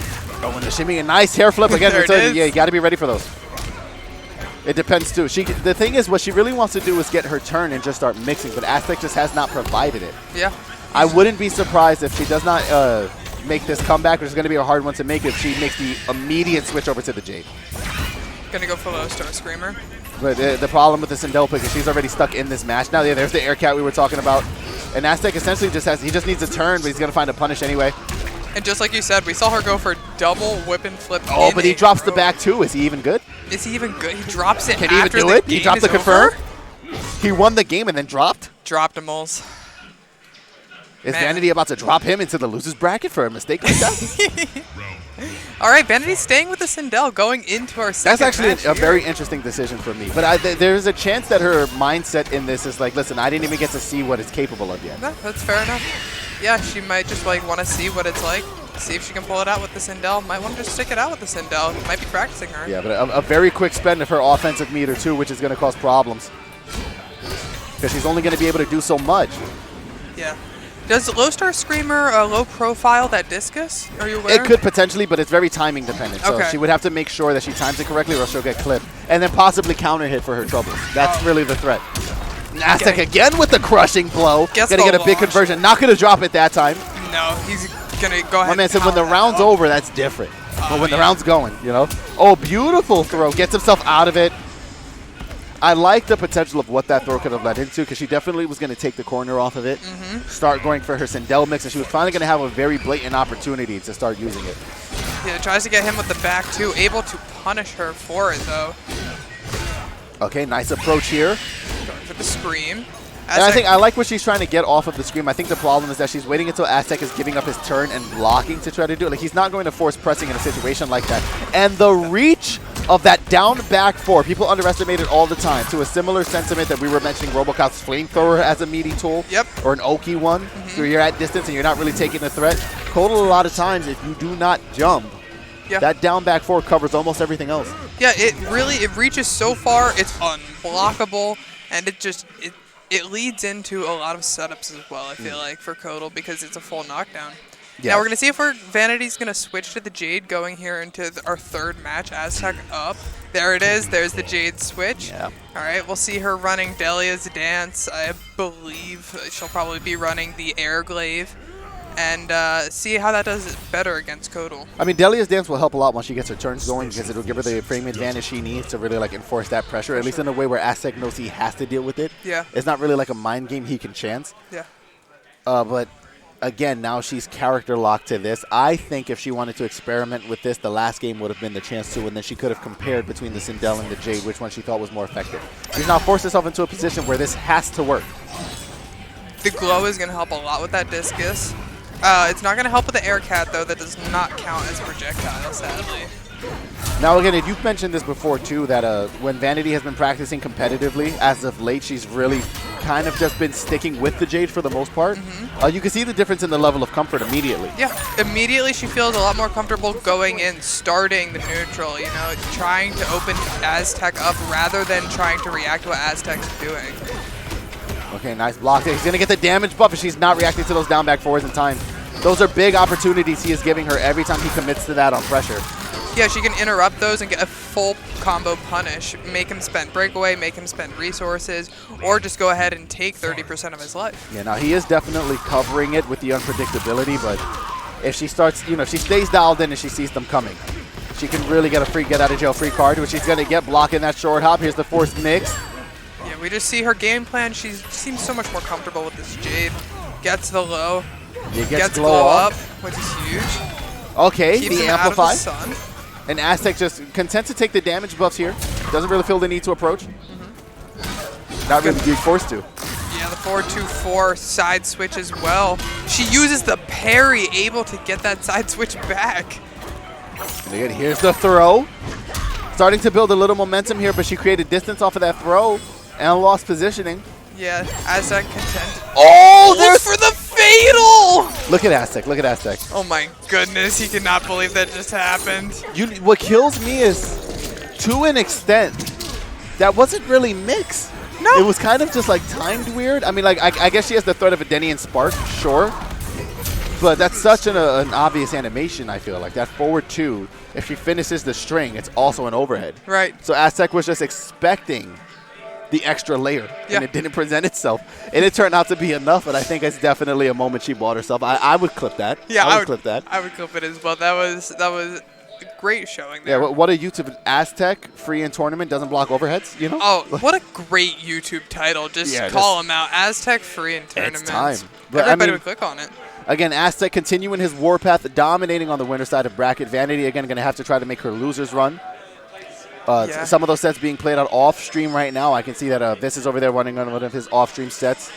Yeah, I can see. I'm trying to get a peek over. What was the Frost player's name? I forget. Was it Henda something? I forget. And we'll find it later. But he's over there competing. Yeah, so a little bit of time. We've got competitors like Cease that are just chilling down with Big Bird, trying to watch the main stage. They're having a whole conversation with Aztec right now. Yeah. I'm sure those words aren't so kind. Oh, yeah, definitely not. I mean, they're saying, man, wow, you really got hit by that? You really got hit by that? When I do it, you block it. But then you come to majors. Yeah. And it works, you know? Yeah, man. What's up with that? Yeah, if you're going to take that mix, why don't you take it when we're playing? Exactly. That's how I feel with these competitors, man. It's just like, also, you never know what you're going to see. That's what I love about, like, these competitions, you never know what you're going to see when these players get on the stage. Some players like Aztec have been on the biggest stages that exist, and then you have other players who have barely been able to compete offline because maybe they're new to MK11, so during COVID they weren't able to go to offlines, or maybe they just don't have the experience here. And like, tournament nerves are very much a thing. You see people playing differently. You see people dropping conversions that they don't usually drop, and you don't see them dropping online, etc. Getting used to the offline timing, it is a different feel. So I feel like it's just really interesting to see how these characters adapt. I'm not sure if you guys also got to hear the scream from Viz in the background as he lost. Listen, when he is around, you know. Yeah. But to your point, let's also talk about the competitive history of Aztec, just to give a little background behind the level of competitor we've got here today. Top 8 placer at Combo Breaker. If I'm not mistaken, I believe he came in somewhere roughly around 7th at Combo Breaker. Yeah. I think no lower than 6th place. He would have got 6th or 7th place. Then travels over to ECT, takes 3rd place, losing to only Mighty and Justin El Kukui, the Wonder Twins of Mortal Kombat 11. Debatable now with the introduction of Scorpion Prox and Nicholas, but as far as the ones we have here in NA, they are our biggest tournament demons. Usually those twins. They beat everybody else except for Aztec, you know? Exactly. Well, as far as placement. So Aztec takes 3rd to them, has won. You almost can't count the amount of Meta Knight Mondays he's gone in and dominated in. Generally places no lower than top 8 in any online exhibition qualifier and any online tournament. Has won some of my tournaments in the past. Does that all with the inclusion of Kotal Khan. Then roughly about like the last 4 to 5 months or so starts introducing this RoboCop into his competitive space, and you see the effect of that. Now he just pulls it out when he wants to change up the pacing a little bit and is finding equal success with the Robo. And we've got him on stage again. And on this half of the bracket, stylistically, this might be one of his toughest matchups of the night. On winner's side, trying to get through, if it's going to play out the way I think it is, he should be playing Big Bird right now. And Big Bird lately, it has a nice Rolodex of characters himself, usually switching between Gh0st, Johnny, and Cabal. Occasionally Kotal. When I was talking to Big Bird leading up, he was letting me know that if he was going up against Aztec, he was thinking he was going to go for the Cabal piece. He thought that the Cabal would be the best against the Kotal. And I could see that jump 2 really being helpful. I'm not sure how it interacts with like Slight Gas versus Aircat. I've never seen like a Kotal. Well, that's the thing is I don't know if he goes for the Cabal, if Aztec. Well, it depends how quick Aztec locks in his variation. You know, there's like there could be a little bit of a finesse with the timing there. We've seen similar strategies used. Luddy versus Turkey, I think, is the best example of how Kotal should play that matchup. That also happened at Combo Breaker, I believe somewhere roughly around like winners quarterfinals. I think they faced off, and Turkey did one of the most impeccable jobs of shutting down Cabal play I've ever seen. It seemed every single time Luddy took to the skies, he got met with that down forward 2. And with Aztec's usual variation build, he's going to have that armor break. You could also go for the launcher, but they tend to favor the sword armor break for crushing blow. Yeah, I was like, that also goes into a huge damage with the crushing blow. Yeah. For sure. So it implements that threat the whole time. It does a good job of scooping him out to the side. It's just a matter of timing and comfortability and how often you run the matchup that way. Right. Yeah, and we're going to see that matchup exactly. So Big Bird's whole game plan right now is going to be kind of just suppressing Aztec, not really forcing Aztec to chase him as much as he's trying to drown him in oppressive Cabal offense with most likely the combination of air gas and extended hook grab. There's really very few reasons, I would say, at this point in MK11's competitive lifespan with Cabal to not run that as the meta variation. I think this is more going to be a story of Aztec's reaction to Big Bird's Cabal than Big Bird's reaction to to Aztec's Kotal.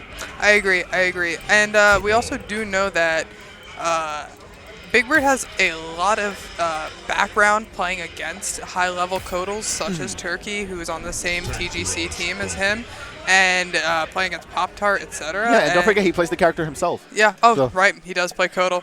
Oh, Kotal Mirror would be fun. But it would, but Bird is definitely a character who is not a fan of mirror matches, and I don't blame him for it. Yeah.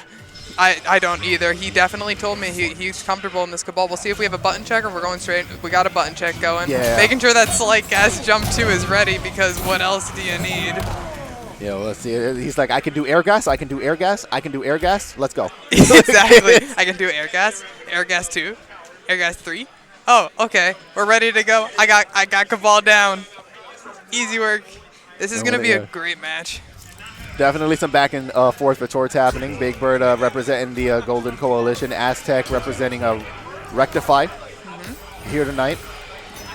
Yeah. And let's see, so I think he didn't opt for the air cat, and he just went for a regular grounded cat. Okay. Yeah, that makes sense because I just don't see the air cat having any usage against Cabal. He's in the air most of the time, and I feel like if he's using air buzzsaw is going to beat air cat and catch it. And it's just not a good trade for Aztec, so smart for him not to go for the air cat. And I'm just looking at the body language of both of these competitors here, and they are so dialed in trying to like stay in the zone. I think a big thing with this matchup too is going to be the disjoints. Remember, Cabal does a great job of kind of leaving himself at a certain amount of frames and then just going for those disjointed normals that will challenge the other competitors. And while Kodo has some great range on his normals, the startup is very slow, but this is a great start for Aztec so far. Huge life lead here for Aztec. Big Bird's got his work cut out for him. Great anti-air, though, into the conversion. Yeah, and Big Bird, arguably king of the anti-airs, down 4 into that unbreak. Don't forget that. You cannot break out of that. That is guaranteed now. Nice duck under the buzzsaw. Nice block. A little too slow to get a punish there. Got to be a reversal to get a punish, I believe. Oh, falls for the auto shimmy. Was waiting for the stand 1 stagger. Forces him to spend breakaway. If Big Bird can open him up while he doesn't have breakaway, this is going to be huge And no damage. 2 on that back, though. Loaded up an escape failed. Down 1, trying to jail. Oh, nice connection there. He's going to disengage a little bit. Spend the projectiles. Aztec still doesn't have Ooh, That's not going to be death? Yeah, Bird. Oh, No, it is. That did a lot more damage than I thought. That Chunk. last bite. Chunk. Chomp right out of his face. All right. Decent momentum on both sides there. Bird had a lot of good moments in that first round. He did. So it's definitely not a set that I think anybody can count him out on. But again, it's okay. Great Big whip pickup punish. here. Gets the breakaway as well. Gonna not spend the KD. No, honestly, there's no reason for him to be force suspended. The thing is, a lot of players kind of don't mind taking the Cabal. Oh, he was going to spend the backdoor, and you know what? For that life lead, I understand it. You want to make sure that you still get a round in here, and Kodo's such a momentum monster. The second he gets something like this going, don't forget, when he lands that command grab, he gets a damage buff. Right. So it's already started. Nice pickup here from Bird. Wasn't able to finish off that combo because of the distance. Oh, and Aztec ready for the block. I mean, you know how high level you have to get to the point where you start trying to call out flawless blocks? Yeah, you flawless block the flawless block. Gonna get the launcher in here. Probably gonna. He's just gonna go for the command grab. Load it up. No reason to spend it just in time. case he loses the resource later. He was gonna get. It wasn't gonna kill. So Bird was gonna have the same amount of opportunities regardless of whether or not the resource was spent or not. It's now up to Bird to try to be careful here. The reaction with the fatal blow. Reaction right there. He was waiting for that discus. It felt like he knew it was coming.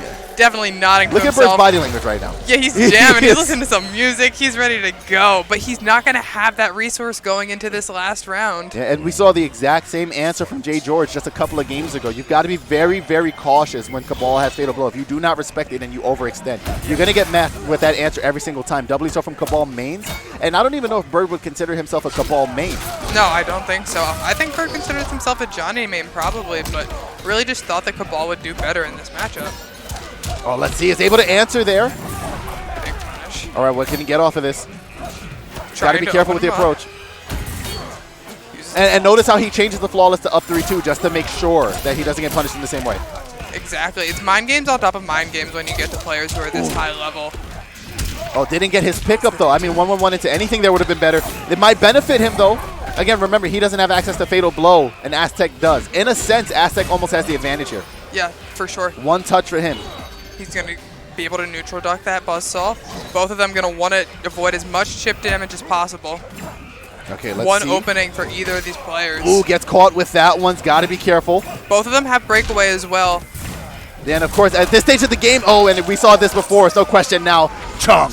Chunk. Chunk. It's gone.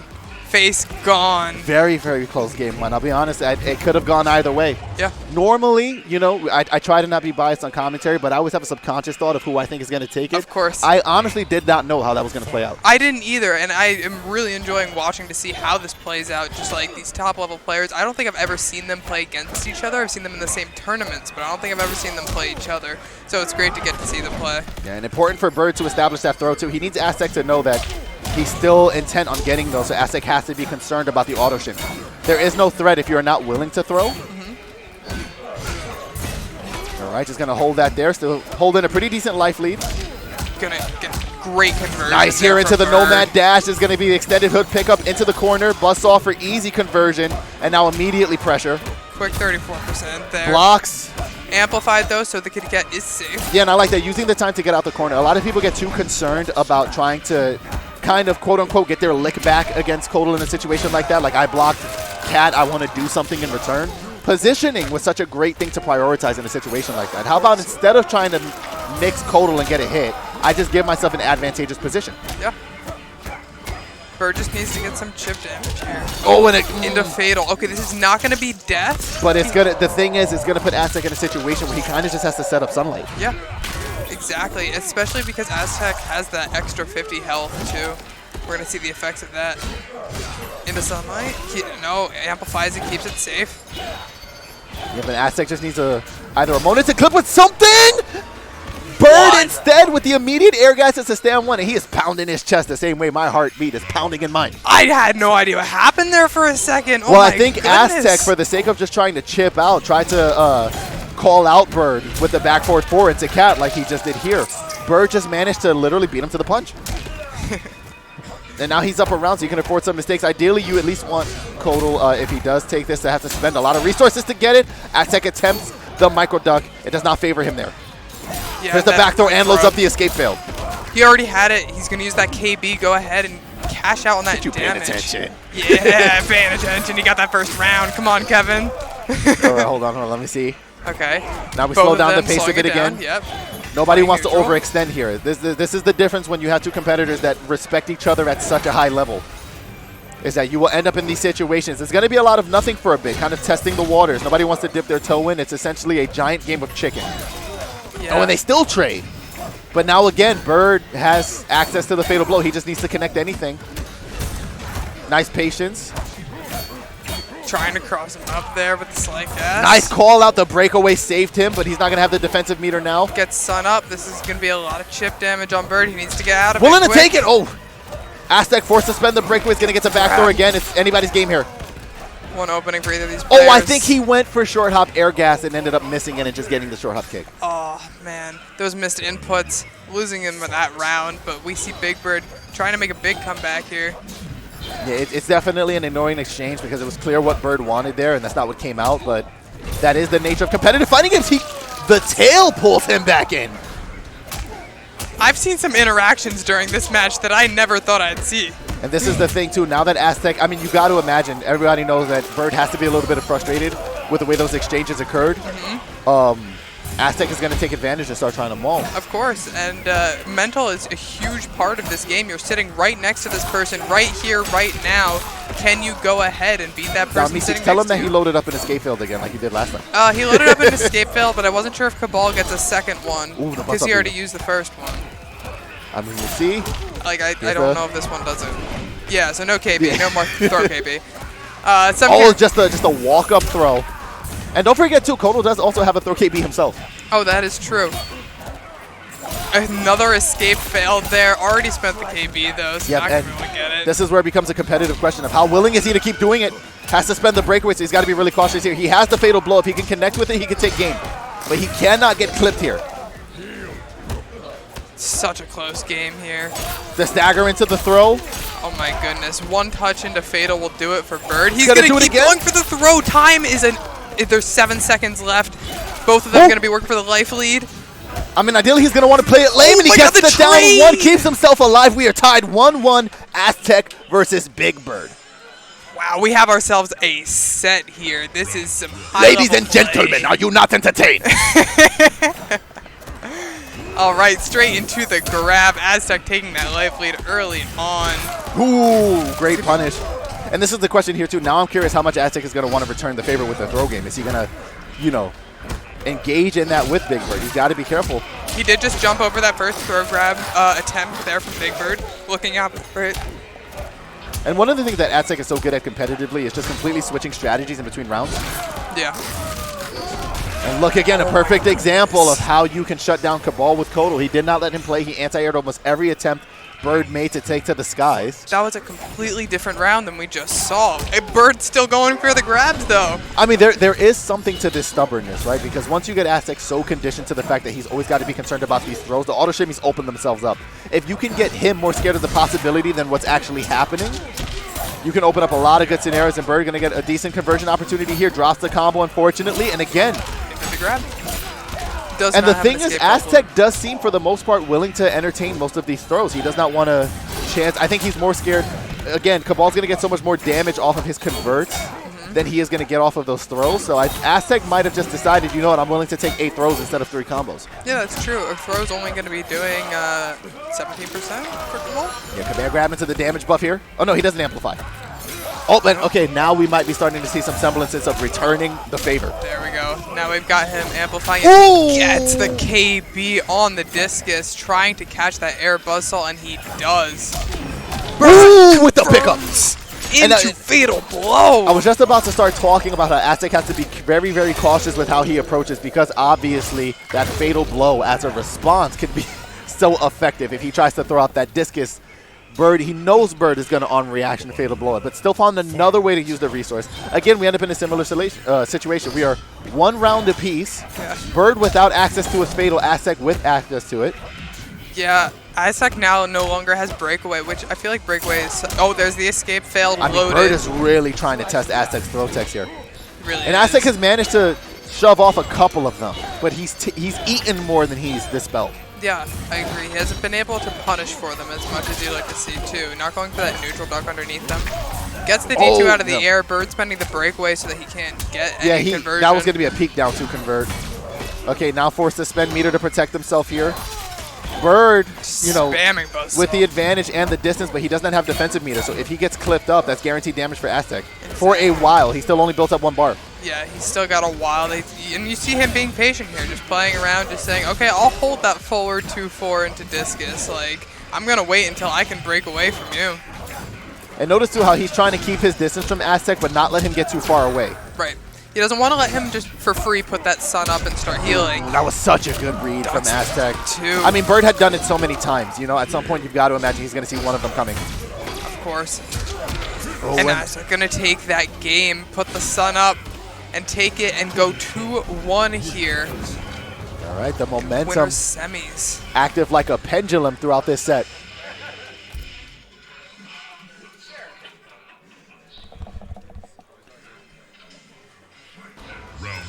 All right, here we go.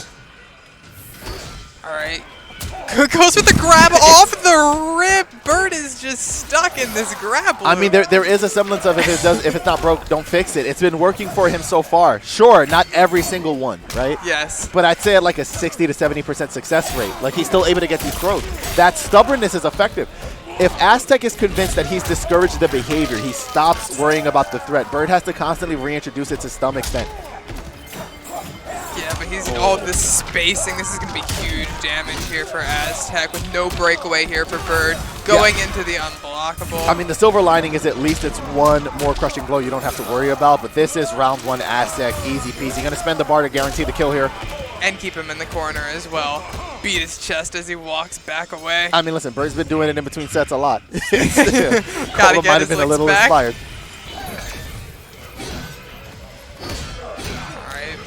Does not react in time for that unblockable. And notice, too, the difference with how much Aztec was willing to do it against Vanity once he realized that she didn't have the reactions to it. Yeah. How little he's willing to do it here with Bird. Has only just started in potentially the last game mixing them in to throw him off. And now with what could have been an accidental breakaway. Jump 3, flawless block, goes for the D2. And that's unfortunate, too, because Aztec was reading the throw and Bird wasn't going for throw. Yeah, for full 36%, that's going to hurt a lot. A huge life lead here that Bird needs to make up. That was such a good stagger, because you've got to imagine he's just going to finish the combo. He took the opportunity for a reset into more damage. And now essentially it's his game. Force Bird to chase him. He can get sunlight up. He can try to poke. Escape failed, loaded, ready to go though. Yeah, I mean, at this point he really has no choice but to spend it. He has such a life lead to make up. He's going for it again. We'll see what Bird can get done. Throwing the buzzsaws. We got Aztec even flawless blocking them. I mean, Bird, the thing is that you would want to activate sunlight here too, but the second Bird sees that, he could go for the fatal blow, but Aztec could just as well push the pace. Yeah, Aztec with the back taking forward with the cat. 3-1 against TGC Big Bird. That was a great set. Yeah, and some great sportsmanship between the two of them, sharing, exchanging pleasantries. Of course, as they work down. Bird is going to be quite a demon to deal with in the losers half of the bracket. I am not excited for the competitors who are going to have to deal with him. Yeah, I doubt they are either. Yeah, that's going to be a losers run devious. I think we could easily see Big Bird back in grand finals for sure. We could. Honestly, I don't have the there's no way I will remember the entirety of what potentially the loser's path is, but he is definitely going to be one of the big problems to deal with on that side. Yeah, I agree.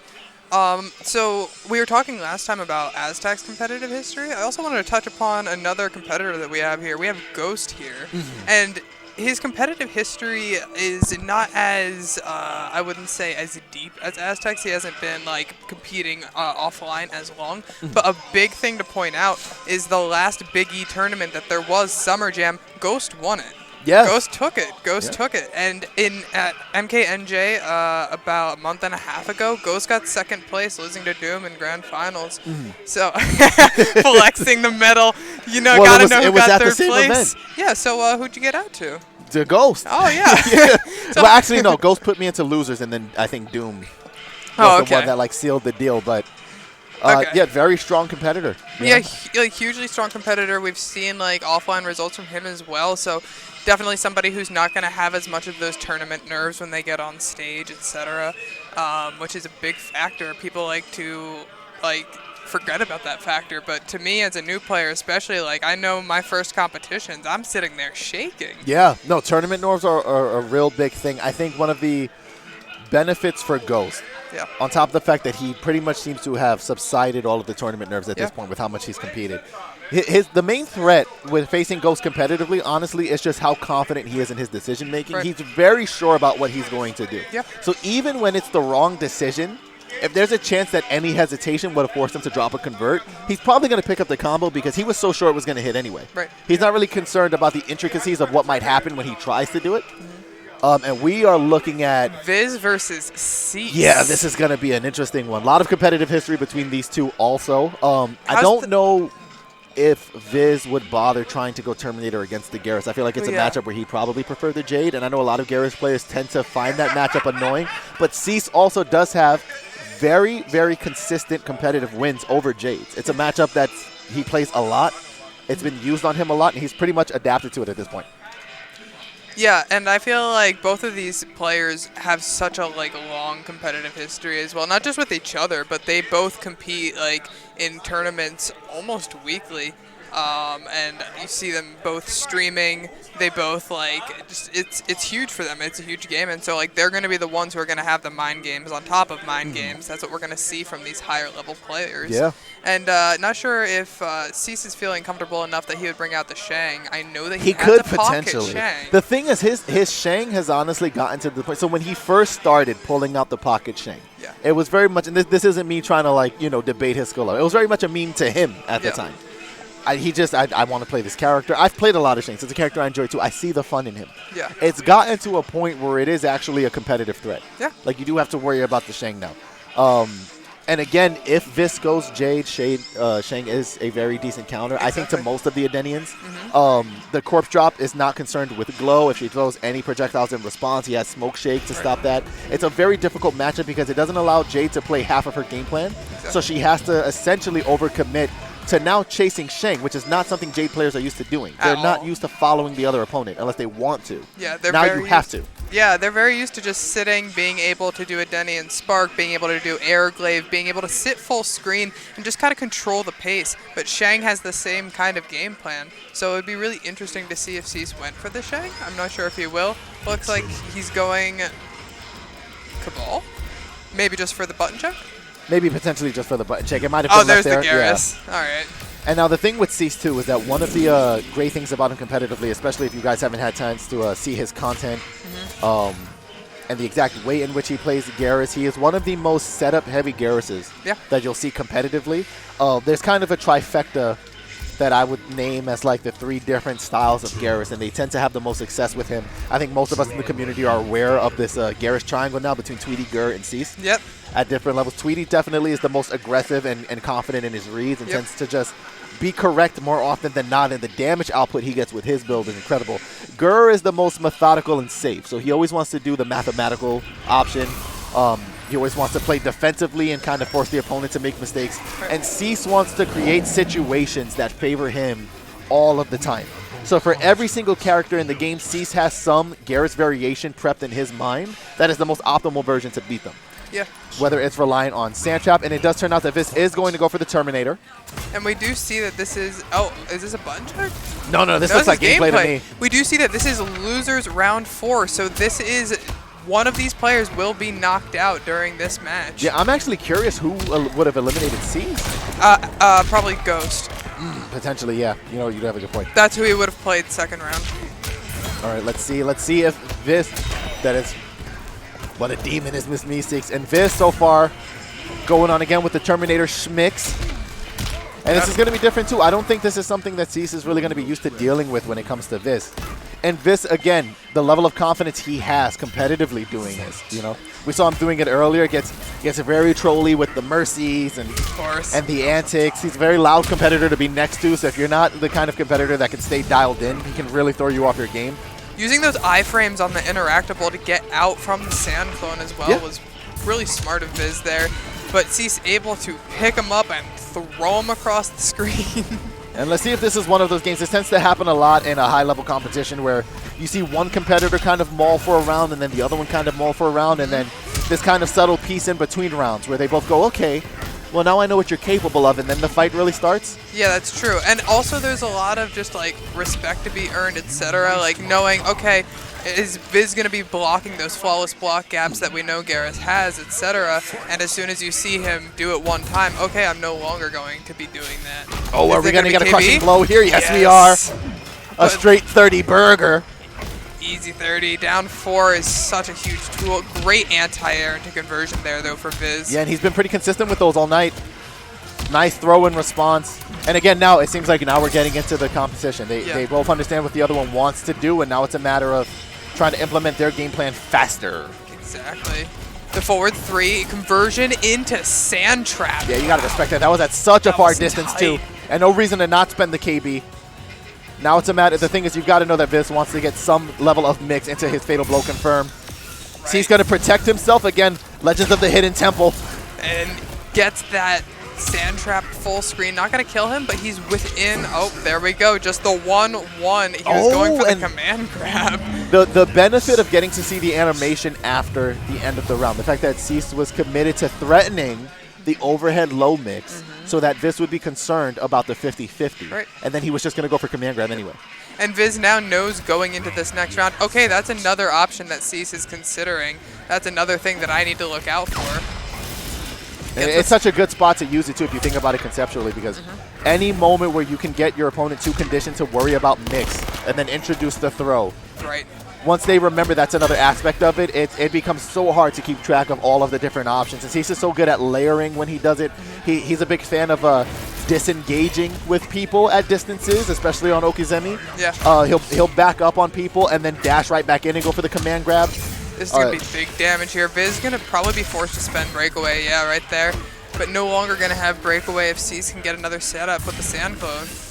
Yeah, just look at how much he's pressuring him, always keeping the clone on him. We have 3 different exchanges now where he's been able to do it. I think Cease was a hair away from potentially popping the clone for an anti-air too. Yeah, the shoulder. Gut checking, and again, you see the disengaging.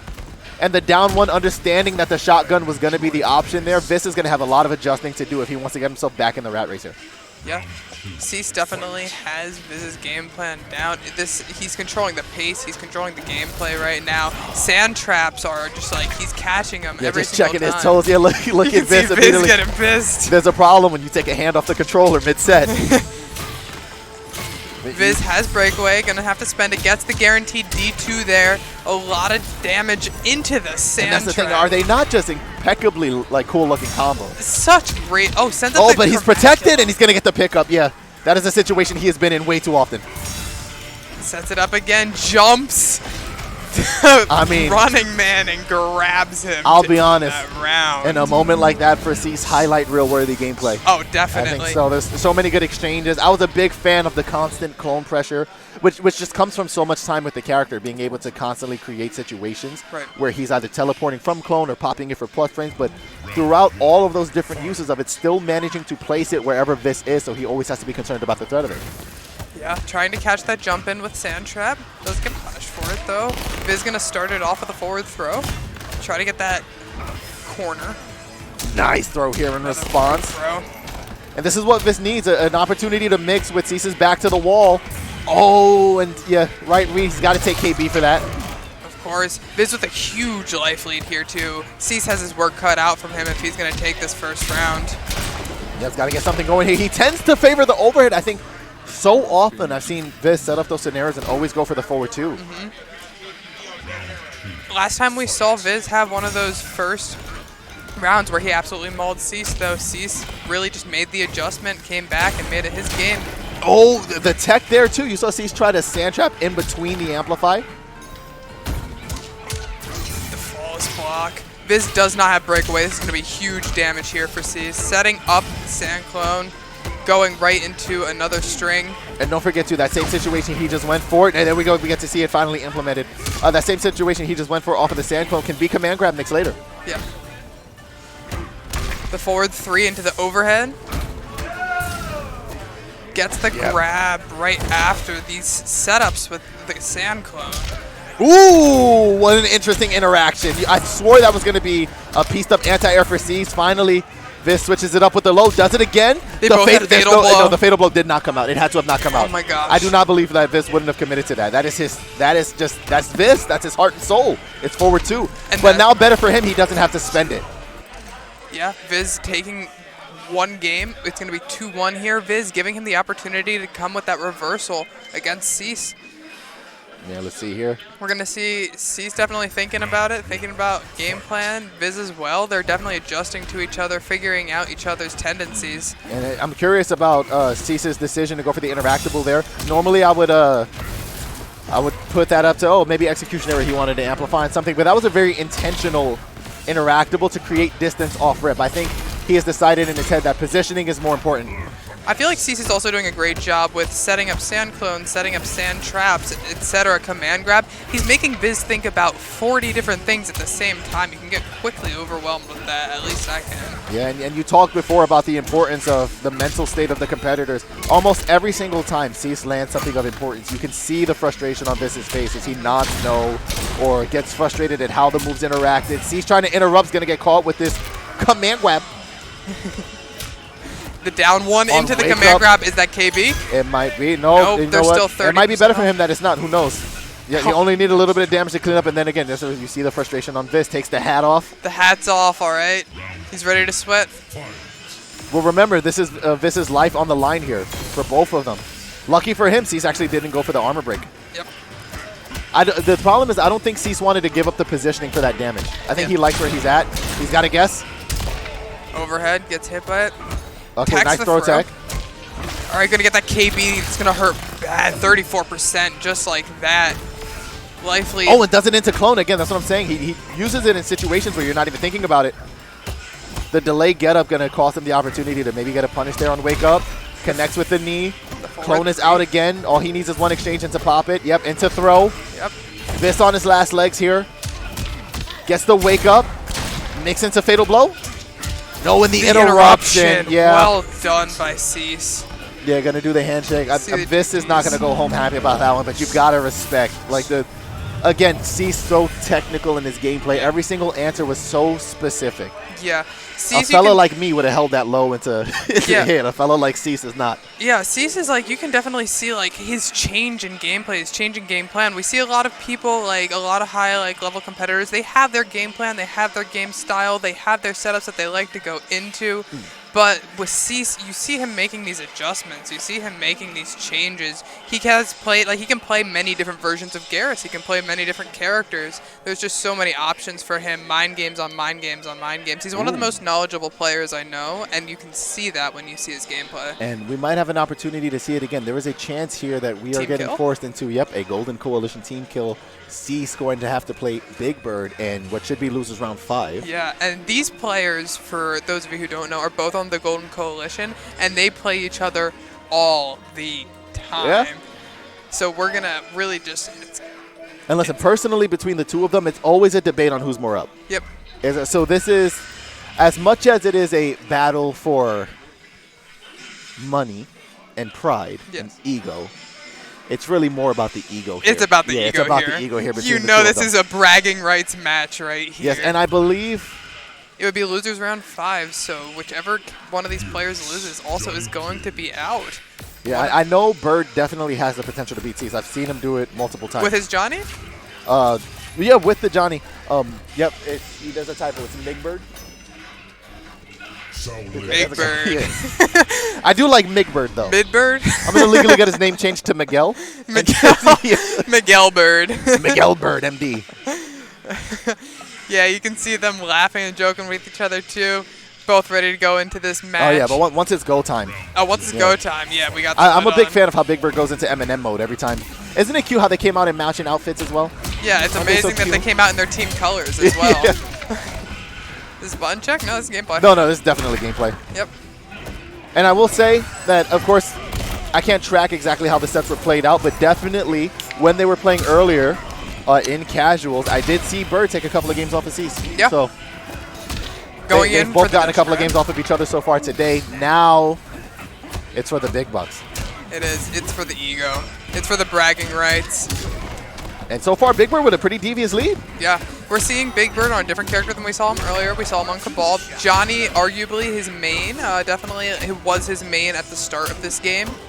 As he's picked up other characters, he feels really comfortable in the Johnny matchup. Yeah, and one of the main things that's really important with Cease 2 in matchups like this is that he actually does have a competitive tendency to not do well in the first round or game or couple of rounds that he plays in. It's almost like an information download for him, and then he kind of keys in on what the game plan should be in response. He does this every single set, and then immediately starts reversing the momentum. We saw him just do it with the Viz. Like, I mean, Viz, to be fair, right? I'm friends with both guys. Viz totaled him round 1. We saw it. Yeah, he did. And then Cease just took all of that and said, did a little nod to himself, touched his jawline that could cut glass, and then came back out and made adaptations. For sure. And we did see the adaptation here at the start with him. He started going, he went 1-1 sand trap, trying to different things that we actually didn't even see in the match against Viz. Just going raw command grab, taking Bird for a ride, getting out of that corner. Yeah, but it's gonna, oh, look at the sand trap right as he's landing. I mean, you know the confidence you have to have with your Gh0st spacing to be able to do that on somebody's jump recovery, and that's unfortunate. Definitely wanted the fatal blow cancel, yeah. And going to get the guaranteed D2 after the breakaway. And I think we saw that earlier with Mike, too. Yeah, Mike also was in a situation in one of his earlier sets where he wanted a fatal blow cancel. He ended up getting the fatal blow. That is a death sentence. The fatal blow cancel is a huge opportunity for Johnny, especially like to have a comeback with different types of, like he can throw, he can grab out of it, he can do setups. However, it's a really hard cancel to get down, and you pay if you don't get that cancel out. It is a big risk reward. All right, and the staggers into throws. And this is normally Bird's game plan, right, is that he wants to kind of establish the throw game. We saw him use it multiple times in different sets earlier. But Cease is going to be doing a similar thing with his Gh0st command grab. And again, drops it again. Bird with the drop on the fatal blow cancel. And wow. you can see that he's laughing it off. Yeah, Thankfully, he could take it in good spirits. But it's very clear in both of those situations that he did not want to do raw fatal on block. He wanted to cancel for pressure, for strike throw mix. You can see him talking to Cease about it, and Cease saying, yeah, that's cool, man. Hit rematch. Yep, exactly. He's going to select a new fighter. I wonder if we're going to see Bird switching to either the Kodal, the Cabal, maybe once the Gh0st mirror. I know Cease is not a big fan of mirrors. Yeah, so but to be fair, I don't think Bird really is either. Or he might be doing another control check. Okay, Let's see if he's beating himself over the head. Yeah, making sure that, okay, maybe this is why I wasn't able to get that fatal blow cancel. Yeah. I mean, it's very important when you play this game. We talked about it before. You have to button check. Yeah. Some people jump to it too fast. There's a chance now with Bird's reaction on screen that he's beating himself up for that round for not doing it. Yeah. And now, because he's going right back in with the Johnny. Maybe there is a benefit, too, to a different stage. Shinnok's Bone Temple Very, very problematic stage. You know exactly why. I know exactly why. So I'm not sure with these characters. I know from my character, but do these characters have tick throws into those interactables? I believe they generally should have some. I couldn't tell you verbatim what they are. I know them for my characters. You know? Exactly. I know down 1 and down 3 for Jackie. I know down 1 and down 3 for Kano. I know back 1 for Scorpion. But of course, at this level, if they are there, these players are going to know about it. Of course. So for those of you who don't know, there are interactables on the stage here in Shinnok's Bone Temple, and you'll see them. It'll put their head into a spike, and a lot of characters get what's called a tick throw off of it. So they'll be able to do a move and on block be able to pretty much command grab that player and get a quick about 28-30%. Don't remember the exact number. It's tough because on the defensive side, you have to have the situational awareness to, 1, realize that it's there, 2, check if they have enough meter to pressure you with that, and then 3, be ready for it. You can get away from it if you let go of block, but that's such a risk because if they're not going for that, you maul yourself in that situation too, so you very much have to be careful. It again really comes down to how much attention you're paying to where you are on the screen and whether or not the threat is really there. Yeah, Bird here with the pressure in the corner. We're seeing the block. Duck OS is here from Cease, not trying to get those bird grabs. And we'll tell you, I did have a car ride with these gentlemen like a little while earlier. And in that car, Bird did say to Cease, there we go, talking about it. There's the interactable. Bird did say to Cease, yeah, but you generally tend to have trouble with Johnny when you're in the corner. Okay, gets the fatal blow cancel. We know he's got it down now. He knows he's got it down now. And that grab is going to finish the round there. And again, to look at the difference in reaction from the two competitors. Cease just going, okay, so that's what he's doing. And then Bird practically double dutching in his seat. We definitely see the difference between these two. The Rising Star Amplify is going to keep it safe. Ooh, the reversal throw. It punishes on Flawless, I guess? So hold on, here's the launcher. Bird forced to break. He's going to down 2 to get out of that situation. Finding enough exchange on the trade, I guess. He is going to come out more plus on that trade. Life lead is still pretty similar for both of them. And Bird is up around, so he can afford to make some mistakes, but he doesn't want to make too many. Both of them just trying to fill each other out, trying to see if they can open each other up. There we go. This is going to be big damage, especially because Bird does not have breakaway. And he's going to be stuck in the corner with a setup as well. Gets that fatal blow cancel, able to back off, trying to shimmy here. Yeah, but there's one of the things, too, we mentioned earlier before how Big Bird is known for his consistent anti-airs. Gh0st is a very hard character to anti-air. If that's KB. KB. I think he already used it earlier. Okay. I could be wrong. That could have been last match. Oh, it is down there. Bird cannot make one mistake. I don't know how I feel about that roll to get forward. I mean, I guess he's closing the gap. Yeah. All right, and Bird trying to assess the situation here. Yeah, both of them going in round 3. Yeah, had to be concerned about the threat of the clone. Both have fatal blow. Both have breakaway right now. And again, the spacing from Cease. Yeah, his sand traps are just so quick and so on point. Oh, still had time to get in there and connect. He's going to take the pissed off just to make sure. Goes for the grab, gets a D1 interrupted out of it. Yeah, I mean, down 4 is going to be the button once he has his back to the corner. It's very hard for Gh0st to deal with that. It's such a fast poke from Johnny. Let's see, is he going to spend the interactable? No, he's going to spend the sand trap. Gets the KB. Bird with a lot of life to make up for here. However, if he can get a Shades cancel into the KB, he can easily take the round. Oh, nice block there. Cease with the big get off. Oh, Bird could have got such a bigger punish there. Actually, if he wouldn't have dropped, there was potential he could have killed off of that. He's going to hit the fatal. Yeah, and at that point, like, I don't even know if he wanted that, but he got it. Yeah, he got it. And that's going to be 1-1 Big Bird Cease heading into game 3 of this set of Losers Quarters. And trying to get right back into the action is Cease. Yeah, I see Cease rubbing his hands up, thinking about it. They were cold. It's fine. Now they're warm. Yeah, now they're warm. Now they're warm. Oh, gets shimmied there a little bit. Big scoopsies here. The bigger problem with the command grab is not necessarily the threat of the KB, but the positioning, right? Yeah. There is only if he's anywhere 3/4 of the screen away from the corner, he just needs to land that once. And he has such a great setup here. Into clone setup. He could have gone for damage. He prefers the setup. With the life lead, he doesn't really need to prioritize the damage. Yeah, exactly. But we did see Bird come back from that similar amount. He gets the D2. The breakaway read off the anti-air? Smart read there by Big Bird. Somebody tell me this dude is educated. I like that too. Offline, it's a lot harder to implement that mix off of a 2-4 into sand trap or 1-1 into sand trap. You have a way easier time reacting to it. Yep, and right there, Bird going to get another round up on the board. He's generally been up on Cease in the early starting rounds. Yeah. Cease Oh, going to go ahead and scoop carry again. him in the corner. My man just taking Still him back to school, trying to put him on the cheese after bus. the shadow kick, though. And like you said, Cease is just so confident in that spacing with his sand trap. He knows exactly where to be. And again, KB. are we going to see it? Yeah, I mean, that was like, no, that looks so definitive to me. He might have hold on and didn't want to spend it. I mean, listen, who knows? Only him, the micro duck, going to get him right out of harm's way. Bird essentially has to hold this. There's really no reason for him to spend a defensive meter. Yeah, the forward 3 there, trying to just get that overhead. Okay, this seems to be the best setups he gets on CC. Spends the defensive meter, but again, the life lead is just so grand. Yeah. All right, 1-1 going into a final round here. And essentially, they're fighting for advantage right now, right? Whoever wins forces the other player into character variation and lock situation, which means that they can go through that next round, lose it, and then essentially just counter pick, worst case scenario. Gets hit by the overhead. And again, dancing around the clone. Little Wavy's trying to get through it, gets away from it that time.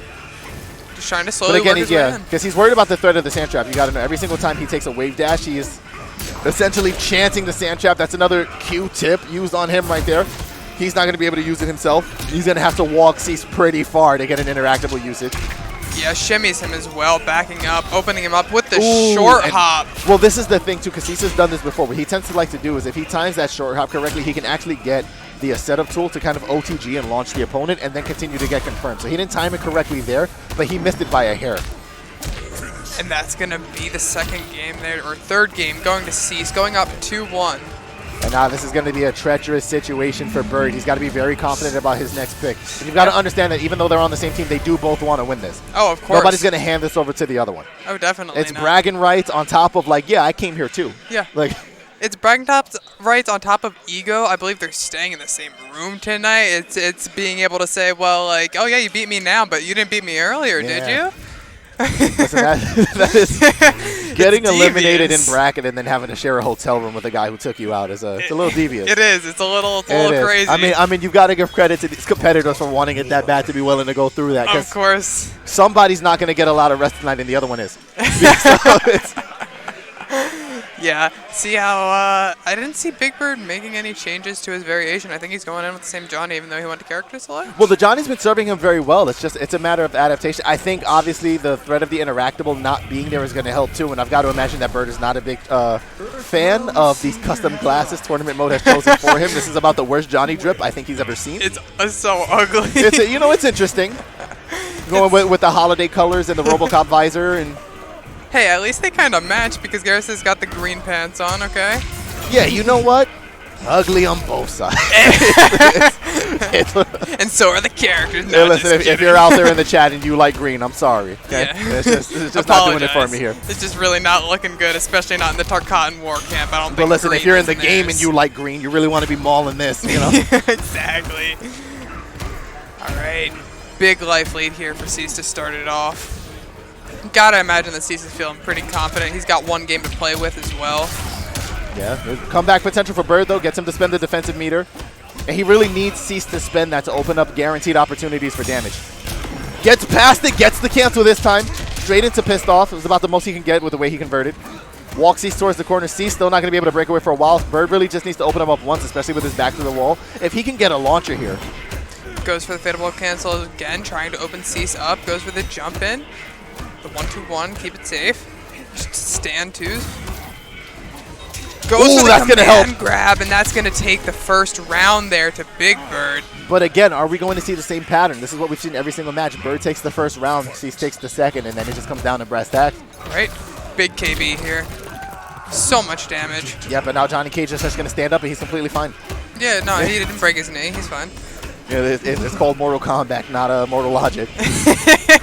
Yeah, a lot of things in this game don't make sense. Oh, blocked the short hop, but wasn't close enough to get the punish. And now he's going to get dragged out of the corner. Cease really just needed that to get his back away from the wall. Not really concerned about doing anything else with it. Yeah, good trade there for Bird, though, with the setup, being able to get one force ball in there. Not going to be a lot, but definitely going to help in the long run. Oh, there. Goes for the raw shades. Oh, and he gets picked up, and I think that was accidental breakaway. I think he was preparing to crouch block, and now he's got to hold this mix. Oh no, the 1-1 sand trap. Yeah, he's got to hold the Oki too. Okay, that's not what he wanted. That's 100% not what he wanted. And the flawless block. Oh, wow. I mean, Cease is trying to send him home. Yeah, you see Cease nodding. You see Cease wants to finish this off. Potentially the final round here. Oh, nice jump over the sand trap. Manages to get another projectile again.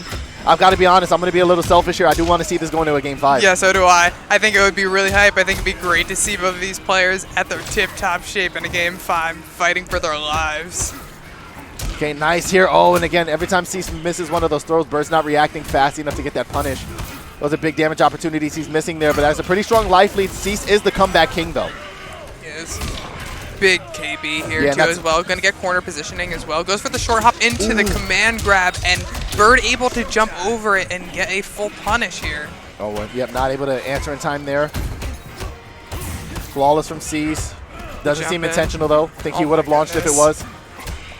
Both players just immaculate block. Oh, gets the grab. Is he dead? No, but he's so close to it. One more poke. Yeah, I mean, at that point, the bigger problem was that Bird really just needed a turn. Yeah. He could have did enough chip. I think I'm actually surprised that he didn't go in with the kick string. Yeah. Because that would have done a lot of more, chip. yeah. And it also could have kept him safe as well. But we see what we wanted. We got ourselves a game 5 here. And Cease, honestly, I'm surprised he didn't take more time to kind of collect himself. Mm-hmm.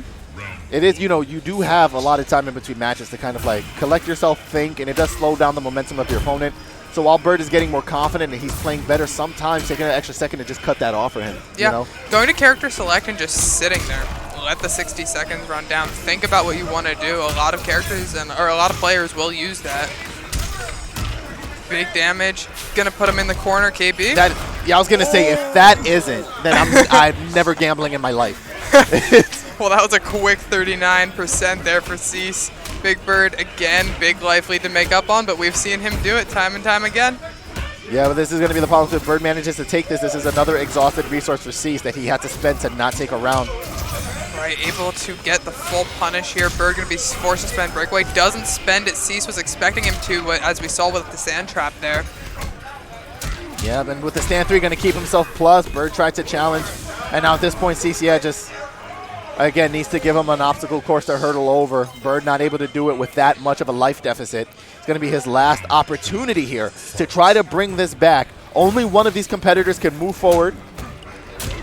Okay, I'm going to be selfish here. I want to see final game, final round. So do I. I really do. I mean, no bias here. I just want to see some hype sets. All right, let's see. The down 1. Okay, he was trying to jail there. Oh, nice kick to Chase. Okay. Nice interactable to Chase. Throws the Tarkat and jumps over the sand trap, able to get that forward throw and keep the corner. And you know what I'll say here too, we haven't seen Bird implementing the throw as often as he has against other competitors. I mean, with somebody like Aztec, Yeah, which is he just seemed to not want to stop doing it. And I think it was in response to Aztec's inability to deal with them. Cease has to have been giving him problems with the throw techs or just answering them in general to stop Bird from wanting to continue with that pressure. And it's the commentator's curse, Ms. Meeseeks. Final game, final round. Let's go. We got ourselves a game 5, round 3, ladies and gentlemen, in losers quarters. Who's going to take it, Big Bird or Cease? And a tough starting position for Cease, too. He has to start with his back to the wall again. That's one of the caveats of professional MK11. You do not reset like you would in a game like Street Fighter, Tekken. You start in the position you lost it. Yep. And it can be different distances every single time, too, depending on whatever the taunt is that the other character does. Yeah. Goes for the jump in, gets Rising Star. Still pretty even. This, I think, is arguably the most competitive set we've witnessed for the night. Keeping it safe with the amplified force. Oh, just dashes up, just the full commitment. Yeah. And now creates that distance. And again, now Bird has to play this game. This is what Cease wants. He wants him to have to chase. He wants to throw off his pacing. He wants to stay away from the wall. So the problem is once Bird kind of like forces himself past, Cease is going to immediately teleport to the clone to keep himself out of the corner. Right. Bird's still able to get him into the corner here. Goes for the cancel into the grab. They both have fatal blow. It's one touch for either of these players. Oh, nice. Goes for the raw fatal. Oh, if he doesn't drop this, this could be game, and it is. D2. Bird is going to take it 3-2 over Cease. Yeah, that's again the respect between the two competitors, but you've got to know deep down, especially if you're somebody who knows Cease personally, that he is not happy with that at all. No, definitely not. We're going to be playing casuals with him for sure after this, and I'm not excited for my games with him as he tries to come back from that. You know that he's going to be on a I'm not going to get to play. I don't even know if it's really casuals at that point. No, no. I feel like it's going to be a Cease combo exhibition. It's sweatables. Yeah, sweatables.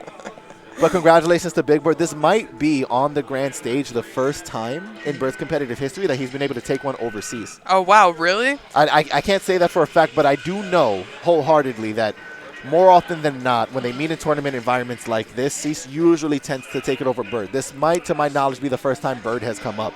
And now following this, this is a set I'm very personally interested in because I've technically been this. Okay. All right? ECT. Yes. Ran a set with Zintai. Okay. Lost. He had 3 games, I had 2. Jackie versus Sheng, right? Okay.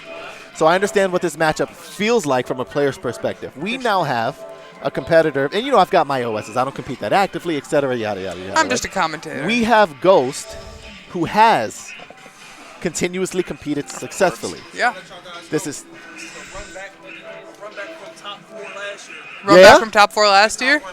all right. So this is a run back from top 4 last year.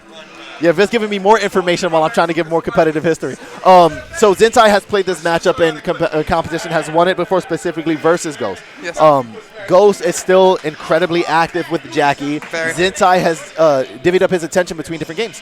I believe he's playing Guilty Gear a lot now. Mostly, yeah. I think he's actually bouncing back and forth between Strive and this bracket as we speak. Right. So we have him for the moment, and then he's going to go and biking it up in the main ballroom right after this, most likely.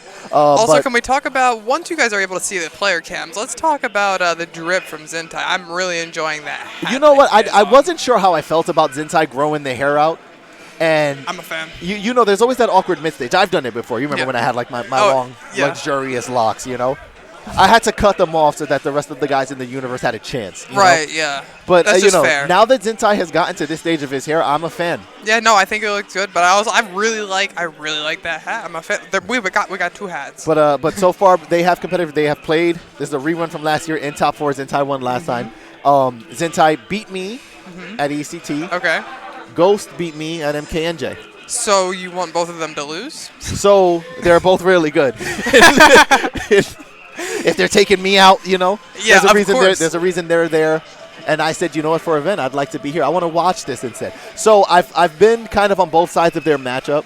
Yeah, I was going to ask how the Jackie matchup looks like going against Sheng, because I know he can also run multiple variations that are competitively viable, which is not true for a lot of characters. So I can say this from personal experience. I did like fairly well against Zintai. Where he started turning the set into his favor was when he was able to build a life lead and really force the impatience out of me. Right. Gh0st is a competitor that has moments where he pushes the pace a little too hard. And if he cannot control himself, and I'm not saying that I don't think he can. Yeah. I've seen that he's very capable of doing so. But if Zintai just manages to frustrate him enough, which is essentially Zintai's game plan in every game, it's not necessarily that he wants to zone. He plays different zoners. He pressures, he zones. He just wants to get the opponent annoyed. Right. And Gh0st does have a tendency to play more aggressive if he gets annoyed. Yeah. He will fall right into Zintai's lap if he takes the bait. When I saw Zintai play last year at NEC, one of the things that I definitely commended him for and saw and noticed was his patience. He really I saw him playing against Ghr with a Gh0st, and it's just his patience, his willingness to sit full screen, corpse drop, hell sparks, etc. Try to feel out what the other player's doing is definitely one of his strong points going into this, especially if you're saying Gh0st has a more aggressive way to it. Yeah, so it's different too. He still has the implementation of Goop, so he can essentially build a life lead and try to get Zintai to chase, but that life lead has to be so substantial. Right. For the most part, every time he creates space, he gives Zintai the breathing room that he's asking for, so he's doing the work for him. Right. So the problem with this matchup is that you're forced to chase down Sheng, but once you do get in on Sheng, he has very limited options to get you back off. He does have some, but they are very limited. Yeah. We got ourselves a button check to start off here. And the other thing, too, is that Sheng's neutral tools, as far as his normals go, that can help close the gap, his advancing forward one, Jackie can beat out on reaction. Okay. If he goes for forward 2, she can forward 3 that at certain distances and just hit him before he even gets to her. And I'm assuming she can bionic jump his fireball if he tries to do it mid-screen? You're talking about ground eruption or the back forward one? No, I'm talking about like the fireball. Like, Yeah, the straight fireball, yeah. So, but that's going to be the thing is that that's not necessarily what Zintai's going to opt for. Ground eruption is going to be way more effective. Okay. He can try to, if she tries to goop the air, Yes. which this in this matchup she shouldn't really be doing that anyway, Okay. but he could try to shake on reaction. Ground eruption is going to be a great tool because she has to approach him vertically. Is he and running ground shake? eruption covers the air. Ideally, if he's playing meta zoning Shang, Yeah. you start running shake. The third custom slot for Warlock was the third fireball. It's not really necessary. Yeah, I wasn't sure how shake would like be really like implemented against Jackie. That's why I was like not sure if he would be running Well, it. it depends what he opts for. He could go for Ermac lift and try to like prioritize the damage. Yeah. To jump in It here. depends on what he thinks is more comfortable. Escape failed built up, unfortunately for Jackie, and fortunately for everybody else. That Very doesn't mean anything. fortunately. Yeah, she gets nothing off of that. Jackie has a huge strike throw game, as you know very personally, and a KB off of her throw, which just adds so much. Yeah. Zintai getting opened up here, forced to spend the breakaway, still gets a huge amount of life taken off of him, and has that dot damage left on him. Yeah, and it's going to offer the 1-1-2 in a lot of situations to kind of create that distance. Once he gets a turn back, once Jackie gives up, gives him a far enough push to be able to implement his game again, and then he can either try to reinforce by forcing a zoning situation, trying to chase down. Keep in mind, too, that Jackie is immediately at a health deficit once the match starts with a baseline 50 to Shang Tsung's 1,000. Also, every single time Zintai lands a forward throw, he will get health back. Okay. So he can, he's going to do less damage for the throw, but also get more health in return. This should be first round. And I like Gh0st's decision to opt for the 3-3 for better positioning. It's something that a lot of earlier Jackie players, before they get more accustomed to their toolkit, do not remember that you want to do. If you could end a round with 3-3 and put them in the corner you want to, beautifully timed leap. Tactable. Gets the guaranteed D2 on the breakaway as well. This is going to be huge damage. Zintai has no breakaway. So Jackie's just going to 31% quickly into another 14%. This is just so much pressure from Gh0st in the corner. Ooh, and Wake up raw fatal. So he keeps himself alive, but at what cost, right? Like it's again, she has access to goop. He can't approach her because she can just literally jump in the air, place goop on the floor. He can't. Yeah, it's there. It is. That's the problem. Is though it was a good option to get himself out of the corner with the sliver of health he had remaining, there was really. It was as close to impossible of a comeback as you could ask for. Yeah, pretty much, because just that dot damage from the goop, she can set it up mid-screen, she can set it up in the air, she can choose different times. It's just such a huge toolkit for Jackie to be able to use that goop for chip out at the end. It's not like Kodal where, okay, I'm going to set up the sun and I have to force you to be into the sun. She can choose where it goes on the screen. So as long as she is able to use that smart.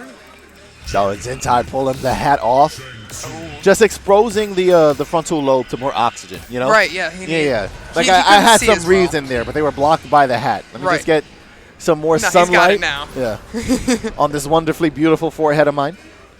Yeah, I mean he's got to show off the hair too. The hat was blocking the luscious hair. Yeah, look at the slight smile on his face too. He was just like, yeah, it's time. Yeah, he knows. It was the hat, and now we're chilling. Yeah.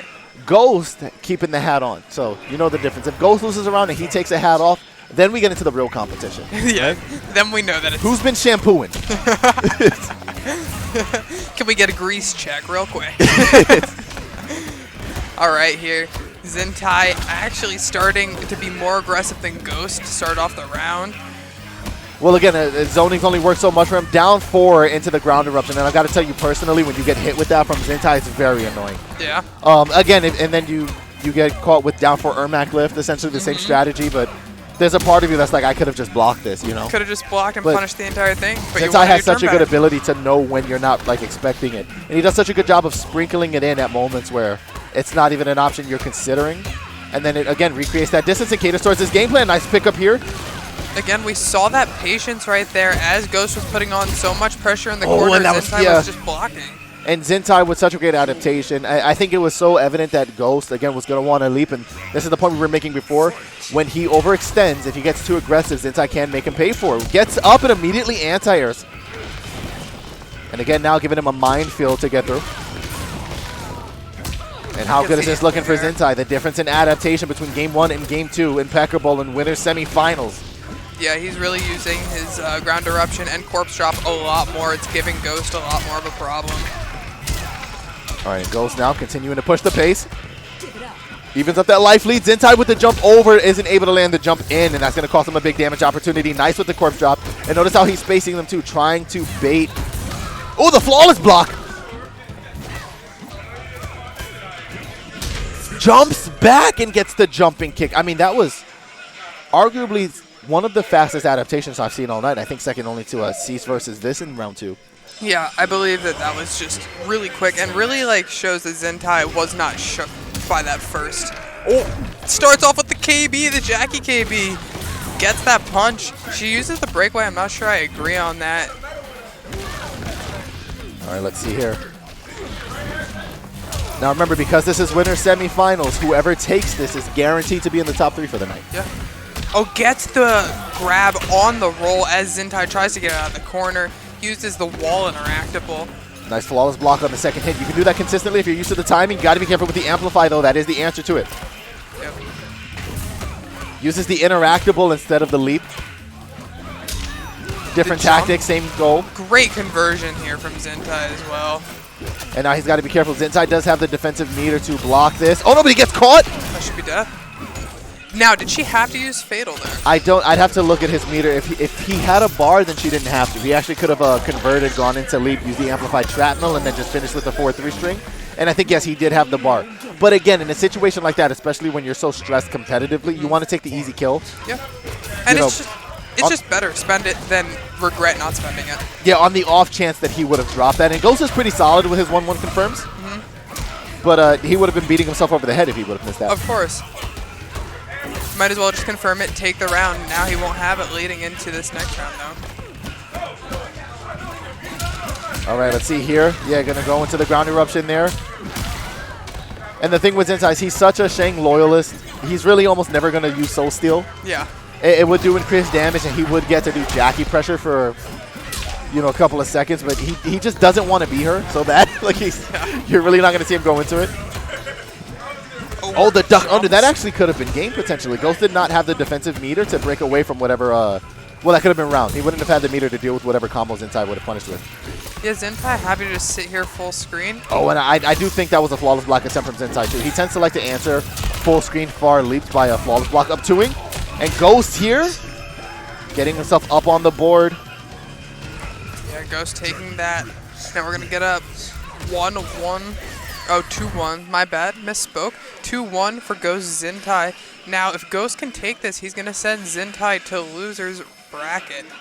And we'll see how Zintai deals with this pressure that he's receiving from Gh0st. He's made some great adaptations with ground eruption, with sitting full screen and using that corpse drop. He's been able to catch Bionic Bounce out of the air a few times with that corpse drop. And we'll see if he's able to do it some more. Now, of course, Gh0st used to adapting as well, so he's got Zintai's game plan down. How's he going to change up what he's doing? Well, I mean, again, he has that winner's advantage so far with being up on the board, so Zintai, now that he's picked this, is pretty locked into this. Gh0st can't afford to lose this and then make adaptations. I don't think he's really going to switch characters. This is a matchup between two big character loyalists playing specifically these variations. They really do not switch. Yeah. So it's going to just come down to the minute interactions within which they need to try to evolve their game plan as far as dealing with each other. Using the breakaway there. But again, the added pressure on Zintai, he's really the one that has to adapt harder. Gh0st is up on the board, and his strategy has been working at a 2-to-1 ratio so far. That will lead towards victory if it keeps happening. Yeah. Big pressure here from Jackie. Oh, and I like that too. He actually, I feel like that forward 2-2 should have hit. Energy Overdrive was such a great answer there, but of course, Shang's jump and kick is one of the most annoying ones to try to anti-air in this game. Oh, yeah, he's going to spend. There's no reason he's not going to. And that's going to be first round going to Gh0st. He just needs one more round to move on to winners finals. Yeah. And it's always a guarantee. Like, I'll have people go like, oh, do you think that's going to kill? You know, and normally my answer would be, is it a DLC character? But when it comes to Jackie, if they're any less than 35, you hit him with anything, it's a fatal. It is game, set, match. Yes. Able to get the weird timing there, too, out of the air for that conversion. Gets the D2 Yep. anti-air into the ground with a solid hiccup off of that. And now Gh0st trying to return the favor. Zintai, such a life lead here. He's going to be forced to take some of this dot damage. Gh0st going to put some down again. Oh, beautifully. See, that's the thing, is that's going to cover a lot of options. Jumping is one of them. Goes for the raw fatal. Now, can I tell you something personal, Meeseeks? That's exactly how I lost to Zintai. Oh, okay. Yeah, it's you forget in the heat of the moment that it's a resource he has, and he's so good at countering Jackie with the usage of it. Took off the headphones. Ooh! He's a sniper! He's messing with his headphones mid-game, and he's able to get it. Yeah, don't smile at me. He knows. He's like, I did that to you, Kevin. You handsome man. You remember that? My man Zintai's going to have to change his. He's going to have to be TC Zintai for Tom Clancy. Oh, my goodness. All right, so we've got us a round 3. Fatal Okay, nice. not on the board for either of these players. And you know, I like the usage of 224 there. It is a string from Jackie that has usage, especially when you want to play lane. Creates such big distance. Has very specific tech around it where it actually be beneficial. And it's also kind of, people aren't used to visually seeing the string. They tend to get hit with the last hit. It's one of those it shouldn't hit, but it does kind of yeah. things. All right, nice. Plus off of that. Yeah, and Gh0st has the option to back up there. Shang usually, if he gets his forward 2-4-2 and you block the entire thing without a flawless blocking the gap, which we haven't really seen Gh0st do. We haven't seen almost any flawless blocks from him throughout the entirety of the set.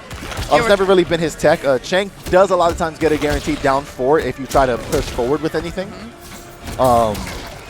Zintai's been good with the use of that. Has a decent enough life lead here.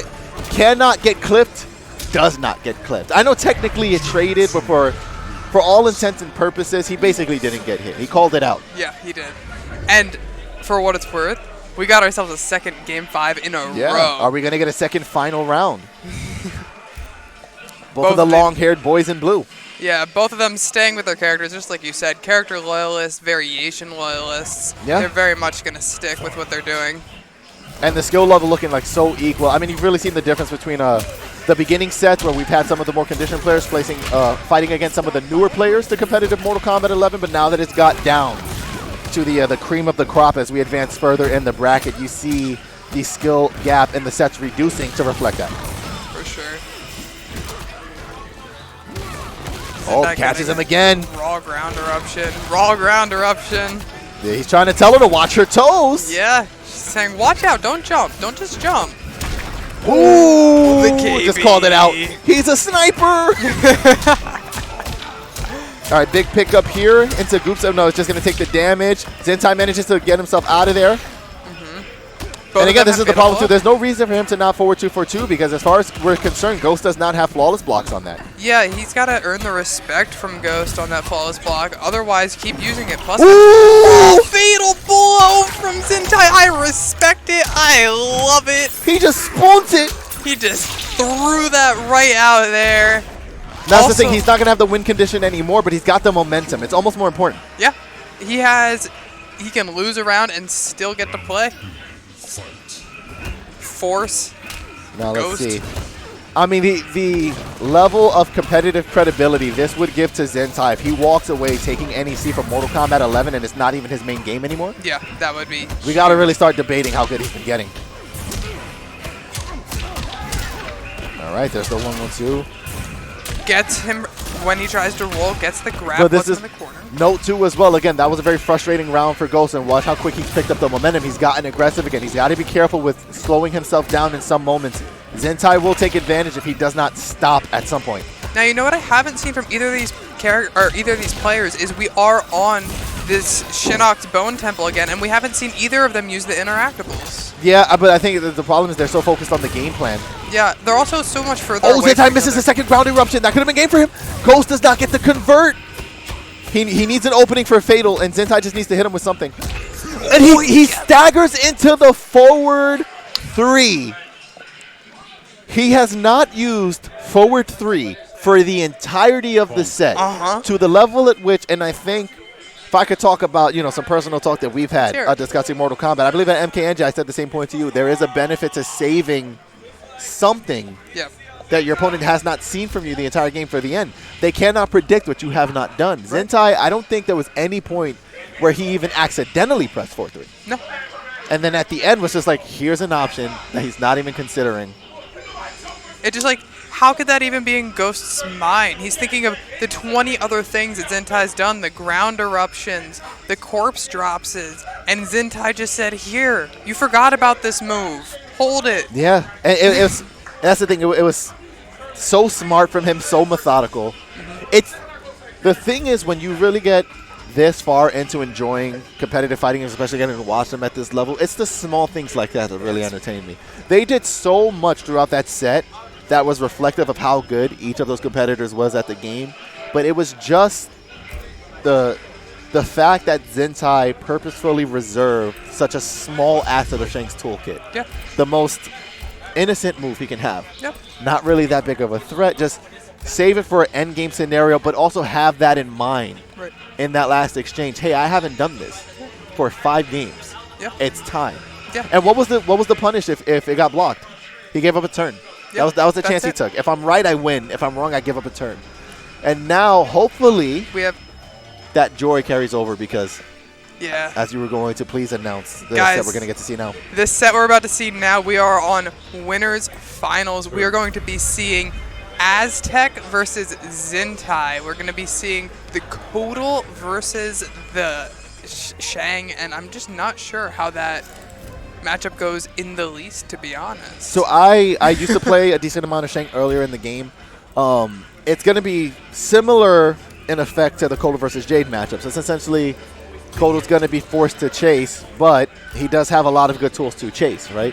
His normals are really fast, but they're not necessarily going to get him through ground. It's not like he's invincible on his way to you. Now, how is Aircat? Because we do know that Aztec likes to use that Aircat variation. I'm not sure like if a ground eruption catches it in the air. I'm not sure if you know. So it depends because he has 2 options, right? If he jumps over a projectile, it gives him a guaranteed knockdown, and then he gets to start Kotal Okazemi. But he could go for a regular cat, which I think he's going to go for, because he can get through ground eruption easier. It's a lot harder for ground eruption to be spaced in a way where it's going to hit Kotal when he's speeding across the screen. Right. And I think as far as closing the gap, it gives him another tool. Again, you got to remember the game plan is that he has to get in. Yeah. And Ground Cat is going to do that better. In the same way when he played Vanity, he did not play Air Cat. Yeah. He switched to Ground Cat. So for this similar strategy, he's going to use a similar toolkit. And it looks like we're getting straight into the action. This does not look, like that looked good. It gets him away from Corpse Drop. Yep. With the correct timing, it gets him away from Ground Eruption. Now, something I did notice that's worth noting is that botched input. Zintai's running Shake this time because we're going to see that air discus from Aztec, so it's going to be a lot more useful in this matchup. Yeah, and this is the problem with this kind of matchup is that I think, one, Aztec has been playing MK competitively a lot more than Zintai has, who's been divvying up his attention between multiple games, as we mentioned before. Right. But he's used to having to chase people down. He's played the counter zoning game. He's not unaware of how this works. There's the Shake. There's the Shake. Perfect use. Yeah, trying to chip out. Just going to keep staying plus. Oh, and I like the attempt for the throw. The thing is, too, Aztec does have flawless blocks on that. I think what he was more concerned about was getting caught with a 4-2, 4-3, which will blow up flawless block attempts. Right. Didn't know if he was getting baited. Didn't need to take the chance. Oh, that's a 4-3. Corpse Drop. Gets the sun up. Oh, a little too slow on reaction there, since I could have got a guaranteed corpse drop. But it's going to just try to make sure. But this is the thing. He's spending meter to make sure that Aztec doesn't recover health. You almost have to consider if it's worth it. Again, look, gets him right through the back forward one. Yeah, it's huge that Cat goes through any one of those projectiles that Shang's going to be throwing out. The flawless block up 2 there, too. Oh, and again with the down forward 2. Preemptive at that. He activated it way before. Yeah, no, Zintai that was even a took the read. sky. Just a quick down 3. Ooh, and the back 3. We actually haven't seen a lot of back 3 of 4 from Zintai, too. Right. It's not a string. Like when I play Shang, and this is the last time I'm going to talk about myself, I promise. I don't believe it. No, it's a string I like a lot. When you have to contend with people, you don't really. Ooh, the short hop on the fatal blow attempt. It puts the sun up. Zintai knows he can't go in on that. I mean, he at least had the awareness to step away from it, but again, in a situation like that, he can't really progress forward. I mean, Aztec could have purposefully threw out disc, baiting Zintai to try to shake the disc so that he would fall in the sunlight. Like, Right. He really has limited options in a scenario like that. And we're seeing Zintai here going to character select, and we think that I'm wondering if I'm going to see a character like variation change here from him because Ooh. Okay. RoboCop deals with Kotal pretty well. Zintai has a RoboCop? Well, the thing is, the way he's giggling, I don't know. Because we know Aztec has a RoboCop.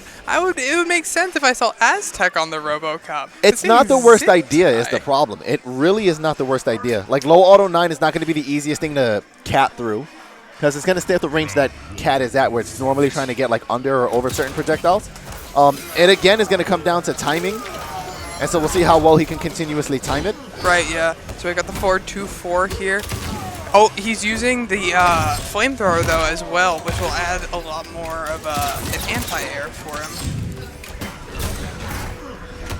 Not that we see Kotal jump much. Oh, and then again, that's going to come from the familiarity that Aztec has. Oh, nice down 2. That command grab gets the double down 2, reading a possible breakaway situation. Gonna keep him restood here is plus in that situation. Gives RoboCop. Gets on that strike throw 50-50.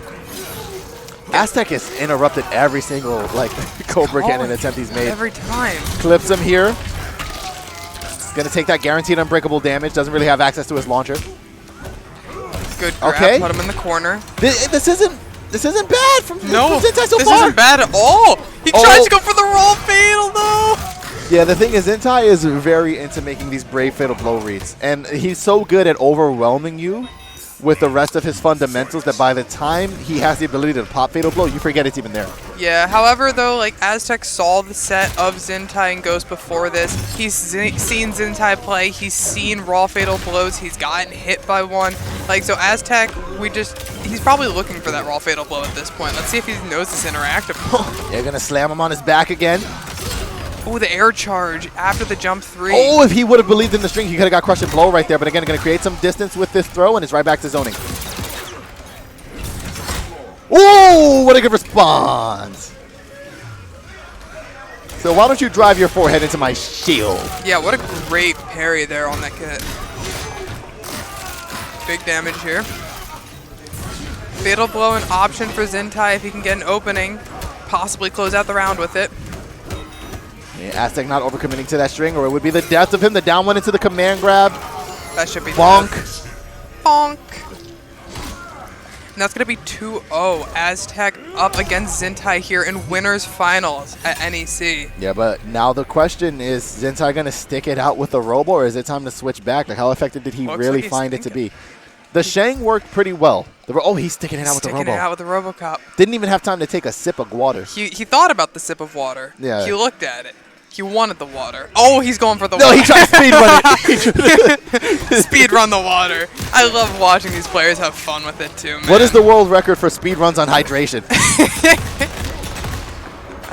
Whatever it is, since I didn't beat it today. Maybe after this. Glitchless, any percent hydration. Gonna just sit in the sun and eat that damage buff every single time. Amplify to keep it safe here. Wall. All right, nice block there. Gonna throw him in the corner. Loaded up the escape fail. Says, call me Poppy. He's gonna get that double down one. Oh, jumps makes a good read. Okay. Oh, and Aztec just guessing wrong on like 7 different exchanges. Just some chip here. Oh, nice throw escape. Zintai waking up. Okay, Zintai taking that round commanding. Waited till 9 p.m. in the afternoon to wake up. Yeah, he said, oh, it's 9 o'clock. Oh, now I'm ready to play. Ooh, and again, Aztec's so good at just mixing those in. Yeah, people say, oh, just react. It's slow. It's hard. All right, let's see. But now it's a question to how many more of those. Oh, slightly too slow on the punish there. Cobra Cannon going to push him back. Neutral. Going to be able to low auto 9 if he could time one of those discus shields, but you can't really react to it. It's kind of hard. Yeah, it's got to be a read. Good roll out. Not able to get a punish because of it, though. Oh, yeah, you know what? Not bad. Made the command grab read. I would have made the same. Yeah. Jumps out of the command grab read. Able to get that air charge again. I wonder if he's concerned that he doesn't have enough time. Look at it. Even Zintai with a little smirk, he's like, yeah, I deserve that. Yeah. I get it. Nice. Okay. Again, Zintai with that little sneaky fatal blow. Don't sleep on him. A back throw. How many rounds has he stolen with that? Going to create some distance here. if Aztec goes for cat, Zintai might be able to just do. Oh no, he tried to go for the raw fatal. He would have been able to bait cat out of him and then maybe do fatal on reaction, but I don't think trying to catch him doing wavies was the right answer there, especially with how quick Aztec was closing that gap. Especially with Kotal Khan's wavies. I mean, right from one of the most competitive sets we've seen of the night to arguably still a very competitive set. Every single one of these matches has been close. Yeah. But we're seconds away from this going 3-0 Aztec. Yeah, we'll see.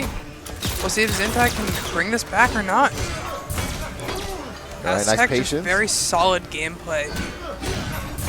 Nice patience. Oh, loses the air-to-air. Aztec's going to be very happy about that. Not going to spend the Amplify. He doesn't want to give up this positioning. Nice throw from Zintai. He doesn't want to give up this positioning. Neither of them wants to give. We're going to see Zintai backing up here, too. Oh, Happy spends to it, keep the yeah. distance. Gets Jumps it that on time, reaction. yeah. Can't do it every time. Gets to jump in again. Can he get one game? Can he get one game? Can he get a game? We'll see. Can he get a game? He's locked into RoboCop here, too, if he does get this game. Gets he just throws it. Zintai keeps it alive. Yeah, Aztec going right back in there. He's like, no. Yeah, Aztec was like, come on. No. Run that back. Zintai is on the board. Are we going to see a reversal here? You don't got a RoboCop. RoboCop, RoboFlop. And again, Aztec has been, I think, literally like 100% success rate on interrupting Cobra Cannon when he's had the opportunity. Yeah, we just saw Zintai kind of stop using Cobra Cannon at one point. I believe we didn't see it in that second game. And then look, he brings it back momentarily and immediately Aztec, no, run that back. Does back jump 3? Oh my god, I've never seen more moves whiff in exchanges in my life. Gets the D2. And this would be huge damage. Chooses not to spend the breakaway. I guess he was worried about getting caught by the armor breaker. Yeah, he could have, and by the time you realize that that's not what happened, it's not worth the damage it's going to save you from. Right. Also, the end to the combo is also the same thing that will break you. Exactly. So it's not like, you know. Powering up here on the command grab. Ooh. Great roll underneath the discus here. Opens him up. Nice. Does it. Yeah. Opts not to go for the flamethrower when he got that opening. Jumps out of the command grab, doesn't get the punish, just a regular forward throw to almost put Zintai vacuum seals him back into his arms. Yeah, and this could be final round for Aztec. Oh, what a beautiful back two, too. Connected at tip range for that launcher. Uses the armored interactable to get out of the corner there. Guaranteed. But he's back. There's two chances. Either Zintai does not react to the down 4 into the down back 4, or it hits and it doesn't matter. And now with a life lead like this, you've got to imagine it's going to be very hard for Zintai to come back from. He's going to spend it this time, give up the positioning. Ooh, and uses it as an Oki tool. Aztec saving all of the tech. All of it. All of the tech. Other syllable redacted for a comeback there. And again, just the importance of saving some of your technique towards the end. He definitely invested fully into his momentum and his offense as it got towards the end there.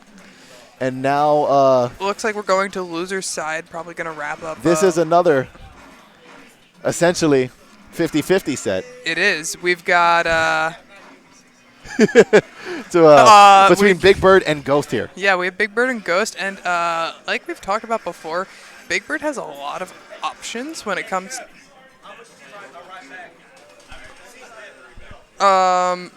we have a lot of options that we can see Big Bird playing. I'm not sure which. So I know Gh0st is a losing matchup against Jackie. We won't see Big Bird's Gh0st probably, but I wasn't sure if the Cabal or the Johnny is going to favor him here. Well, Cabal could be a little bit annoying because once you're playing Jackie, it makes the prevalence of that upward grenade launcher so much more important because Cabal can't really just fully engage in his air gas game. It'll get shut down at distances. Right. He'll always get answered with goop, and he's got to walk through flames to close the distance on her. Gh0st can be a pretty decent answer, but you're not really going to get much use out of your sand trap because she's going to be so aerial the whole time. And then when it comes to Johnny, it depends on the Jackie player and how comfortable they are in that matchup. Okay. I wasn't because what sure, she's going to have to do is essentially get a life lead and play lane.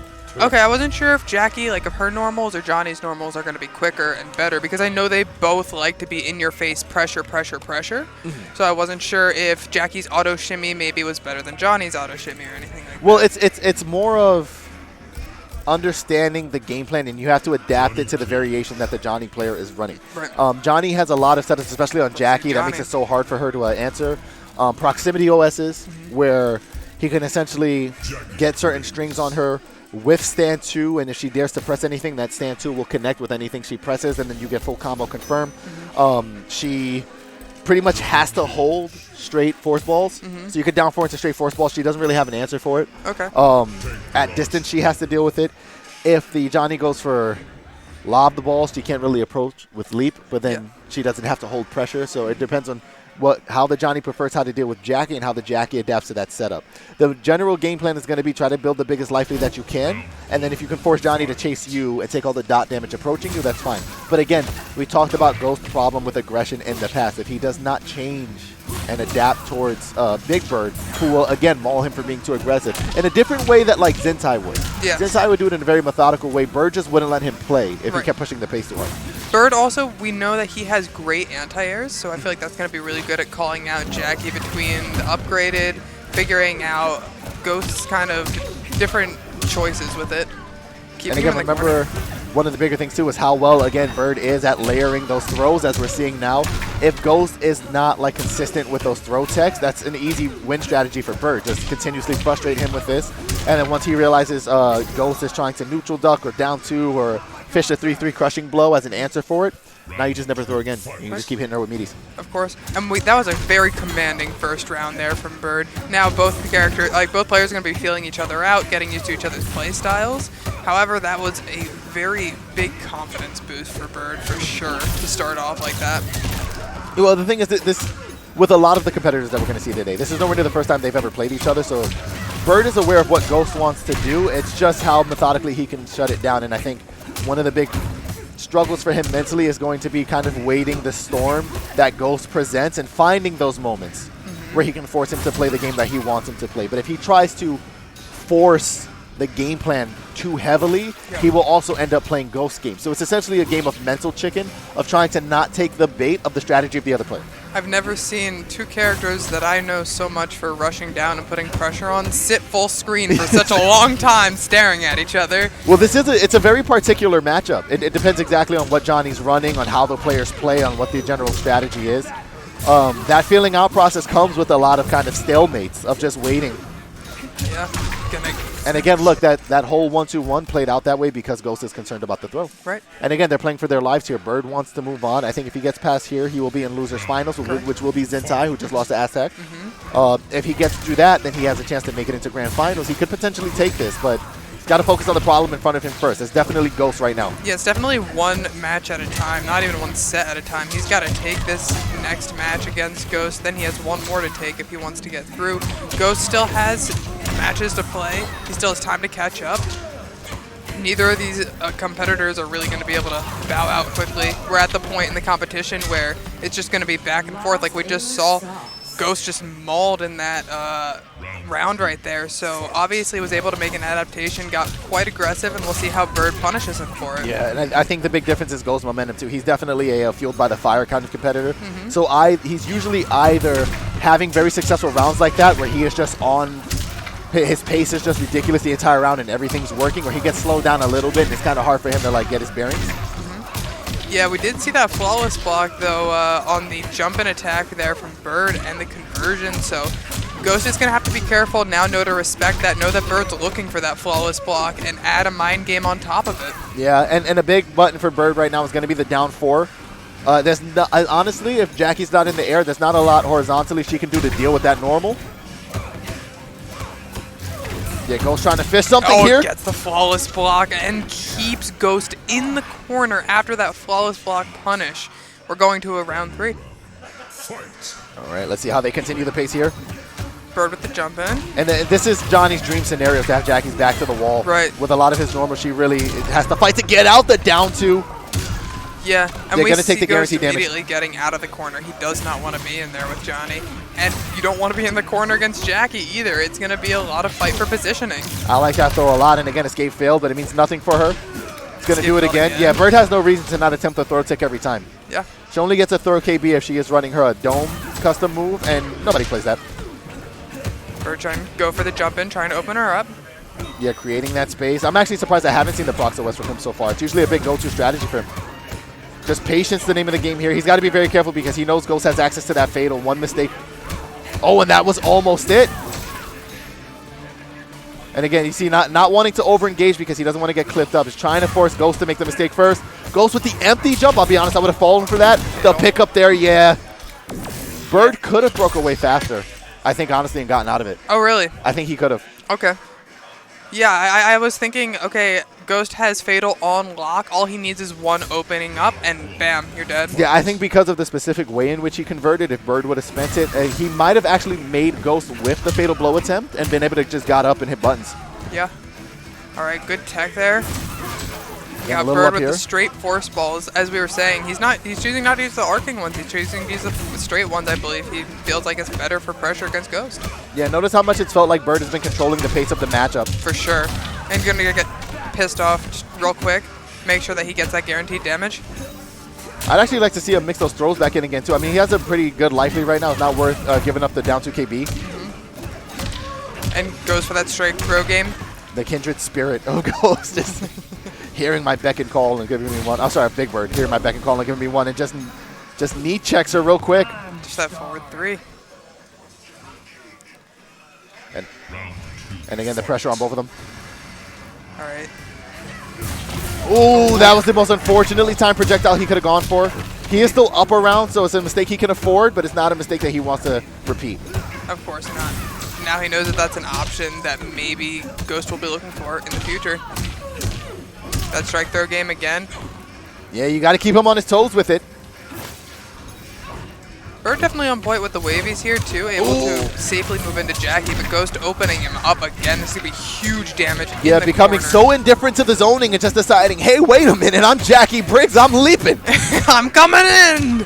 Straight out of loser semi into losers finals if I can help it. Here's a big convert from Big Bird into Pissed Off. She's got no health. She's got no health. Meeseek, she has no health. She has no health? She has no health. She has 950 health, man. She has, it's not enough. And of course, Viz, like always, interjecting himself into the conversation. Yeah, Viz, of course. Yeah, you guys see Viz in the background, fucking with Gh0st a little, messing with him. Yeah. Bird just laughing. And it's hard to. Gh0st is trying to stay so focused right now. Yeah. And it's a situation where he really needs to. And I feel like Bird does better when he's not serious. I'm gonna when be Bird, honest. yeah, it's the thing is when Bird gets frustrated and he plays too like statistically, you know, he tends to overthink and hesitate, and it builds up the frustration with him. When he feels like he can do no wrong, he dominates. Yeah. He really is like controlling the pace so well. Bird is just controlling the set.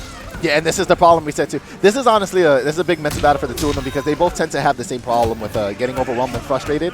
And it might have broke Gh0st first. We might be just looking at Bird being calmer here. Yeah, which is surprising.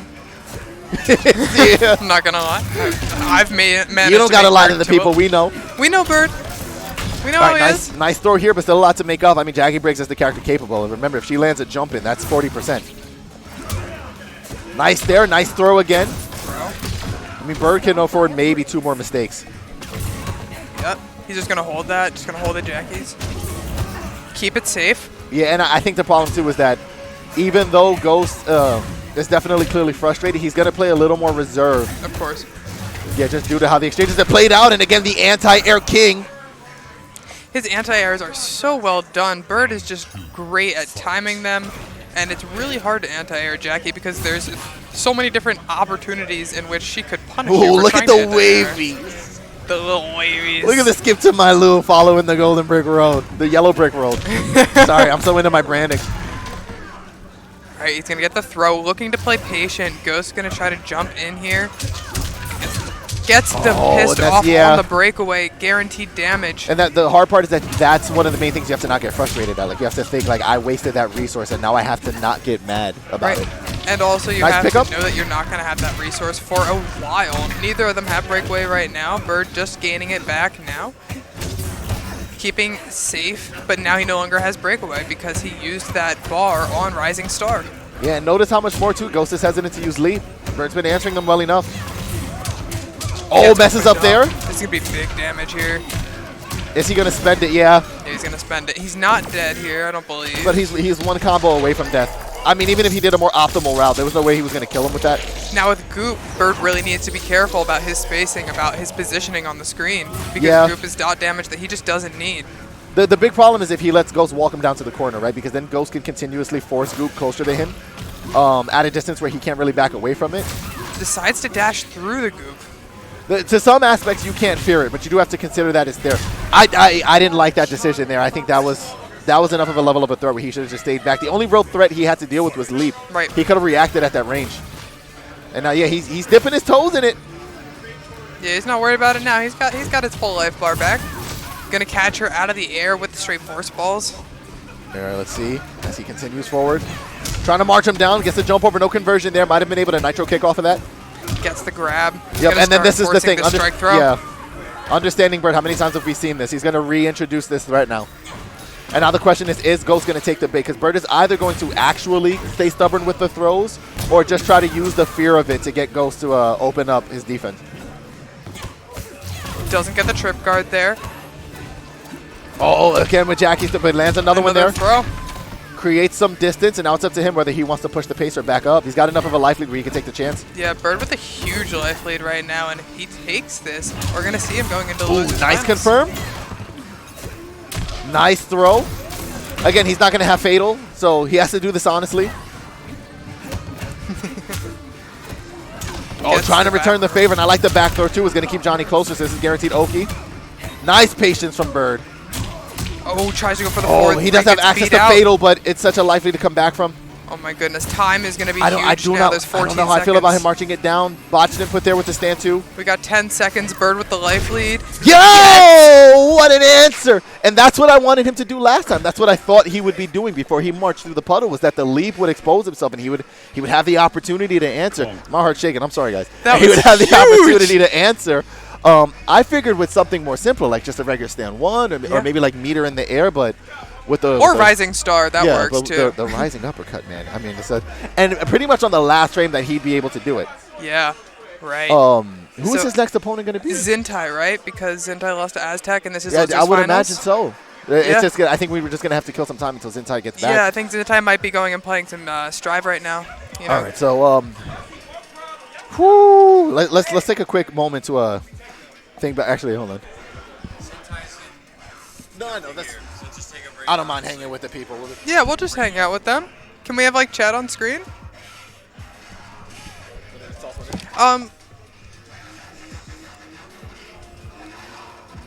Just. Yeah, no, I'm good. I just didn't know if we were gonna. Hey, we got chat on. What's up, guys? How you guys doing? I hope you're enjoying these sets so far. It has been amazing for us. I hope it's been just as amazing for you. It has been so close. Oh, this has been such an incredible event. It's been so close. Wow, that was a huge. That answer from Big Bird, I'm still stuck on it. Yeah, I mean, had he done it a second slower, we would have been looking at a game 5. Yeah. It was just the pinnacle. Let's take a quick opportunity to say hello to some people in chat. What's going on, Mr. Aquaman? Big pleasure seeing you. Stemless, the Fujin God. OJ Schools, my man. Glad to see you. Yo, we've got Lee, some time good, to kill. Man? How you doing? We have to run our losers final set between Big Bird now and Zintai, but he's at least made it into the top 3, so we know who our top 3 competitors. Oh, you want to show it off? We can show it we can show it off, guys. So our sponsor today, as Kevin's gonna tell you, is by Kombat. They make the Obsidian. I have mine as an Xbox, as you can see. You can see Kevin's reflection too. Yeah, put your mic up to it. It's so tactile, isn't it? Yeah. Yeah. Wait. Yeah. Let's listen to these buttons. Yeah. Who likes ASMR? How much of the buttons can you hear along with MK gameplay? Also, what's up, Survive Combatants? Hope you're doing well. But yeah, if you wanna. I mean, I would honestly, if I had one of these, I think I honestly wouldn't resist the urge to be practicing combos on this for about like 15 hours a day. And thankfully, you could also save about 15% on purchasing one of them yourself. Really? Yes. Thankfully, they are sponsoring. Wait, how? NEC. Just simply using code NEC2022. It's going to be NEC2022. You can get 15% off of all Kombat products on the site. Yeah, I know. I'm going to be definitely. I just got this mix box yesterday, and I know I'm definitely be getting one of the Kombat bags with that 15% off. Got to get the backpack with it, you know? Honestly, I would be going for the Pearl, too. I don't know if you've seen that one. It's a nice clear one with red accents and some kanji on it, and I can tell you I've used it personally. Oh, it feels so nice. It's such a Such a comfortable controller. If you want to consider getting one yourself, go ahead and head over to the site. Again, that code is going to be NEC2022 to get yourself some of your very own Kombat products at an amazing discount. If you've been thinking about purchasing them, now is the time. Why would you wait until you had to pay full price when you can get them for even cheaper? What's the point? You get 15% off. Yeah, and again, that's with code NEC2022. Yeah, and then next year it'll probably be 2023. Wait, really? Those wonderful angels. Oh, Zintai's back in the building, so we're going to have that set going. So, ladies and gentlemen, in no particular order, our top 3 is at least guaranteed. It's going to be some combination of Zintai, Aztec, and Big Bird. Oh, yeah. Essentially, they are now fighting to just increase their pot, you know. Yeah, the but farther you go, the more you win. this is What's going on, Survive? this is pretty huge. Like, also for I know, like, Big Bird. I think this is one of his, like, This might be one of the highest placements he's had at a. especially at a major. Yes. Like, he's he's more new to the scene as well, and I really want to see how he does against Zintai, of course. And it's going to be interesting seeing who has to face Aztec in winners in grand finals. Now, for those of you who aren't familiar with tournament format, in grand finals, whoever wins between Big Bird and Zintai, they're not only going to have to beat Aztec in a 1-3, they're then going to have to beat him again in another 1-3 because they're going to have to reset that bracket and send Aztec to losers. Yeah, but it's called double elimination for a reason. Aztec has not lost a set tonight. Nope. Both Zintai and Big Bird have lost one. They're going to have to force Aztec to lose 2. But before they can even get concerned about the crazy Kotal God, they've got to be concerned about the opponent that stands outside of them. And they're matches that I don't get to see these two really play often. I've never seen them play. I've actually never seen Big Bird face a Shang. Me either. So again, with his Rolodex of characters, that also includes Kotal. Yeah. You know, he's got Kotal, essentially Kotal, Gh0st, Johnny, and Cabal. Either one of those could be a decent answer for him, depending on the way he would like to try to close that gap against Shang. He's got to take some time and think about, which thankfully he has, given the back and forth running Zintai has to do between Strive and now. Zintai's not, well, I think Zintai just became aware of who he has to play, and he has maybe a couple of minutes to think about what he wants to do about that. Yeah. I don't know how much he even knows what Big Bird does. If he's not ready for that strike throw game, I mean.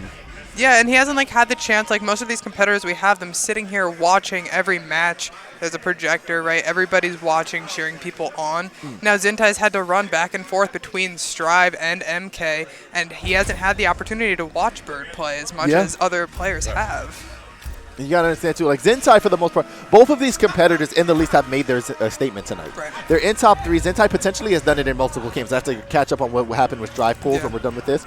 But for the most part, the fact that he's still running back and forth means he's still competing between the two of them. And Bird has finally made a top 3 placement at a major. Yeah, which is amazing. But he's got to keep that focus on.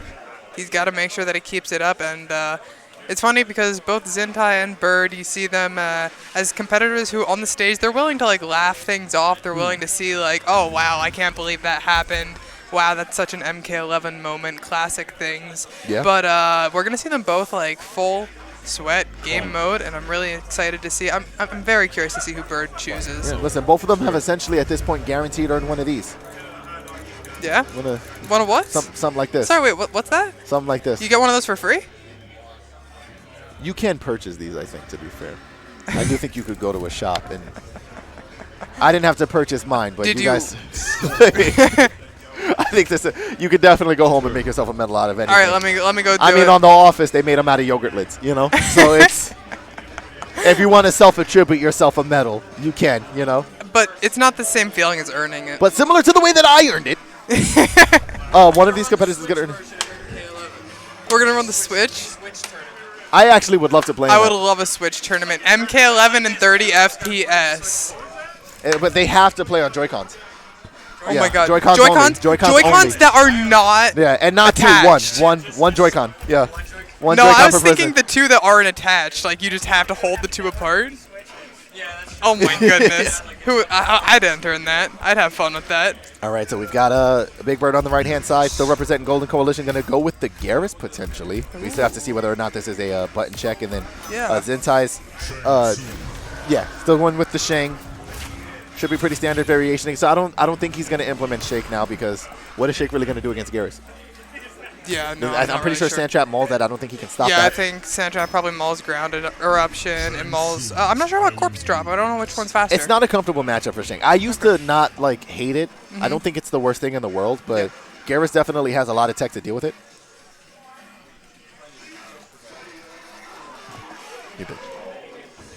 If you can move the chat. If you can move the chat. All right, we got ourselves. We I have think the chat on straight our into gameplay. Hey. We're going straight into gameplay here. Bird starting off with the command grab, putting Shang in the corner. Zintai using Ermac lift in this variation against Gh0st. Interesting choice. Yeah, well, I mean, this isn't going to be as much of a zoning strategy now. Gh0st is obviously going to have answers to that. Can Sandtrap in between them. If he misses it, it's, you know, there's a reason that, again, between all of Bird's characters, that he went for this. Yeah, of course. Good tech there from Bird, too. Opening him up. Setting up the Sand Clone. Very much playing the same way we saw Cease playing earlier, with going for those setups instead of going for the bigger damage. Yeah. Oh, ends up beating something there, but this is quite a big life lead. He actually might have been able to just finish that off, but he does just need one more turn. Escape Zintai failed. cannot block a string again. Oh, never mind. He got the throw. He's got just a wee bit little more to work with. We've got the 4-3, the knee, as Vanity calls it, to finish out that round there. First round going to Big Bird. I mean, did she really create that? It is a knee. You No, know? she literally, like, I was on her stream and she just calls it the knee. I was gonna say, yeah, I promised her I'd say it once on commentary. She's observant, I guess. He used his knee, Kevin. I'm not sure if you noticed that. The flawless block up too as well. Oh, what a trade between the stand 1 and the stand 3. And I was in second. Really, the problem is that he's kind of forced to box with Gh0st here. Big Bird definitely knows that this is an uncomfortable matchup for Shang, which is why he decided to opt for it. He's gonna get some health back there with that forward throw. And again, we were talking earlier about the importance of having multiple characters to go to straight into the command grab. Yeah. Yeah, because Bird does have that option if he feels like, okay, Gh0st wasn't working for me, he can switch. And we know he can. And he's played his other characters already competitively today. Like, he's played his Cabal, he's played his Johnny. They're warmed up, they're ready to go. Okay, try not to make the mistake. Yeah, you got to know that it's Zintai, I was just about to say. He wanted that raw fade. Oh, the pickup? Ooh! Ooh! And you know what? I don't think he needed to. No, actually, no. It won him the game. It won him the game. Yeah, there was no reason to not do it. I didn't realize he was a round up. It went by so fast.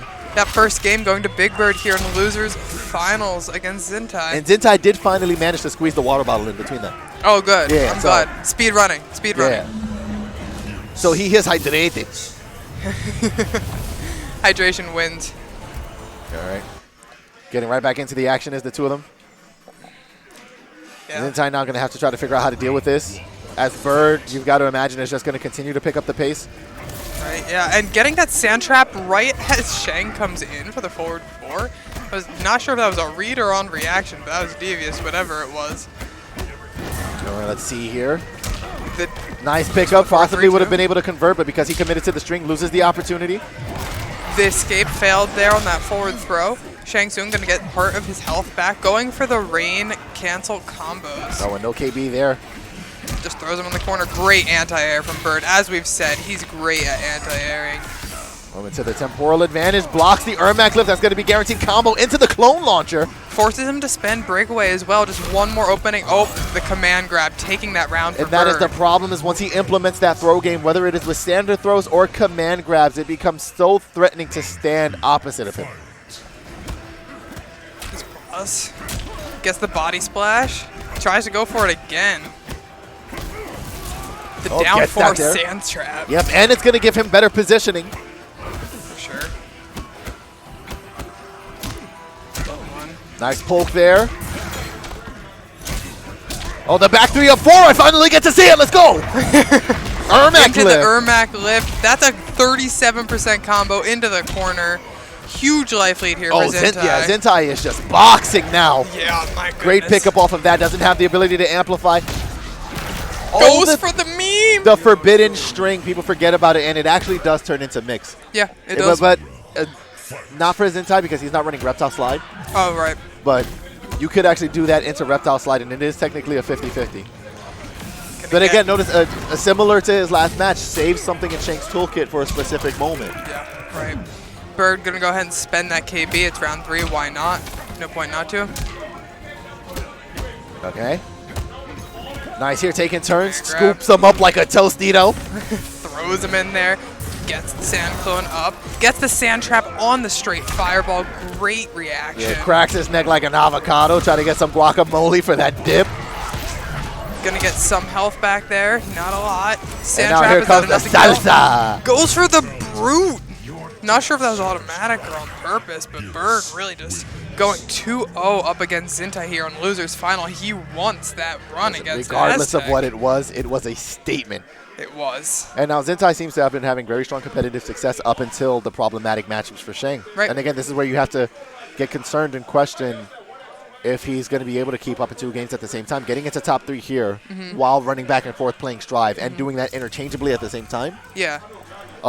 Very strong, but it's hard. There's a point like you have to start considering the burnout. Like how many matches has he played compared to Bird, who's gone through one, taking a break, gone through one, taking a break, and Zintai gone through one, gone through one, gone through one, gone through one, and has to keep sprinting back and forth.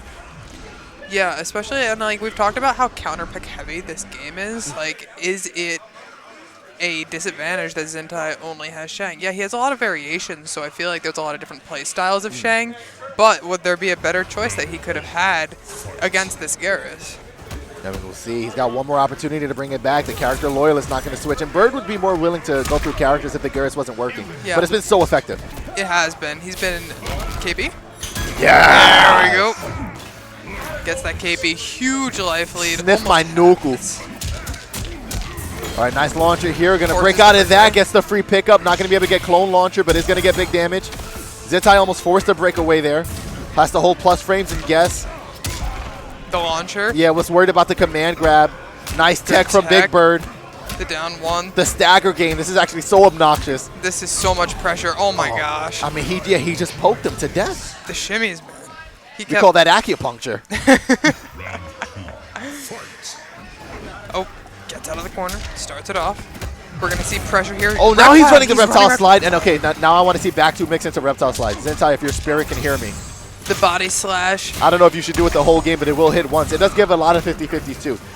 He gets back 1 50-50, back 1 into that. He gets the back 2 50-50. Now, as we saw, Gh0st was allowing Zintai to just have that 1 string, but we just saw Big Bird flawless block on the last hit of the string, so now Zintai knows that he can't use it as much because Bird is willing to go for that flawless block punish. And he could try to essentially do a 4-2-4-3. I think that's one of the benefits with Shang is that it's not going to get blown up. You're just going to give up your turn. Right. So you can still play that mind game, and if they attempt to flawless block it, you get your hit. There's no way he's going to get up in time, I was about to say. Yeah.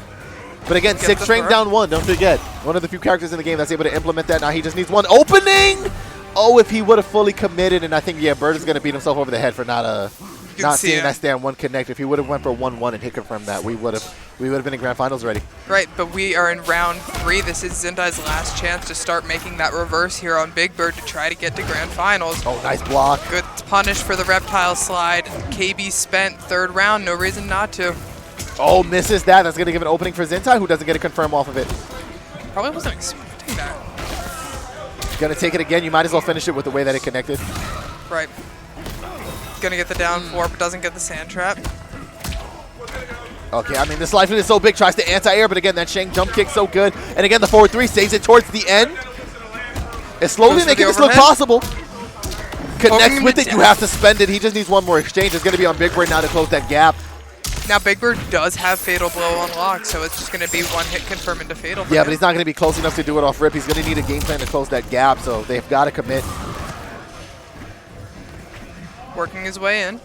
Is Zintai trying to bait him with those back throws? Meets him in the air for a 2-1. Zintai is on the board. We have Zintai 1-2 against Big Bird, fighting his way back. Now, does Big Bird stay with the Gh0st, or does he go to a new fighter? This is the question. I don't think there's really an honest reason he should switch here. The Gh0st has been so effective. It came down to some minute mistakes, and some of them were definitely execution errors. He just needs to essentially do what he's been doing and just consider how Zintai's been trying to stop it, because there's clearly some adaptations made. What a beautiful whiff punish. Great whiff punish. Doesn't take it into full combo, though, which could have been another execution error. I think he would have wanted temporal advantage off of that. Tournament nerves possibly getting to him as well as he closes in. Nice launcher there. Sets up the clone with immediate speed. Gets the down 1. Good launcher into clone. Gets the setup. Plus frames. Zintai, again, so scared of the command grab. Temporal advantage. No breakaway Back here for splash. Zintai either. That's a quick 33% in the corner, and Big Bird with a commanding lead. Oh, nice throw. Escape failed for Shank, doesn't mean much. Zintai's not really one that's going to get Shank's throw. KB it is tied to Soul Steel, which he never wants to use. Yeah, Bird trying to fish for one sand trap. He uses the full string. Bird just going to need to get one more string here. Oh, the grab will do it as well. And you know what, he hadn't thrown for a while. It's Yeah. good to start mixing some in. Bird hadn't thrown for a while? I know, it's hard. It's hard. Surprising. Well, it's different too, because when you give Bird a command grab character, sometimes he gets so obsessed with mixing in the command grab that he forgets that natural throws are there. Right. You can really get caught in throw loops too with Gh0st. I know I struggle a lot with that. Between the command grab and his forward and back throw. Now Zintai playing the stagger game with him, forcing Board to guess. Good launcher. Didn't get the clone set up that time. Gonna be able to put Zintai in the corner here though. Probably gonna go for a setup, yeah. Forced the break with Zintai, no defensive meter now. Oh, nice mix. Hello. Yeah, try to press there. It's going to be a question of whether or not Gh0st wants to. Zintai does have the breakaway. Oh, keeps him standing. Interrupts the raw fatal. Oh, gets thrown for his trouble. Interesting placement of the clone with no game plan around it. I thought that was going to be pop for frames. Opting not to flawless block. Oh, Ooh, okay. okay. We're The gamers. tech.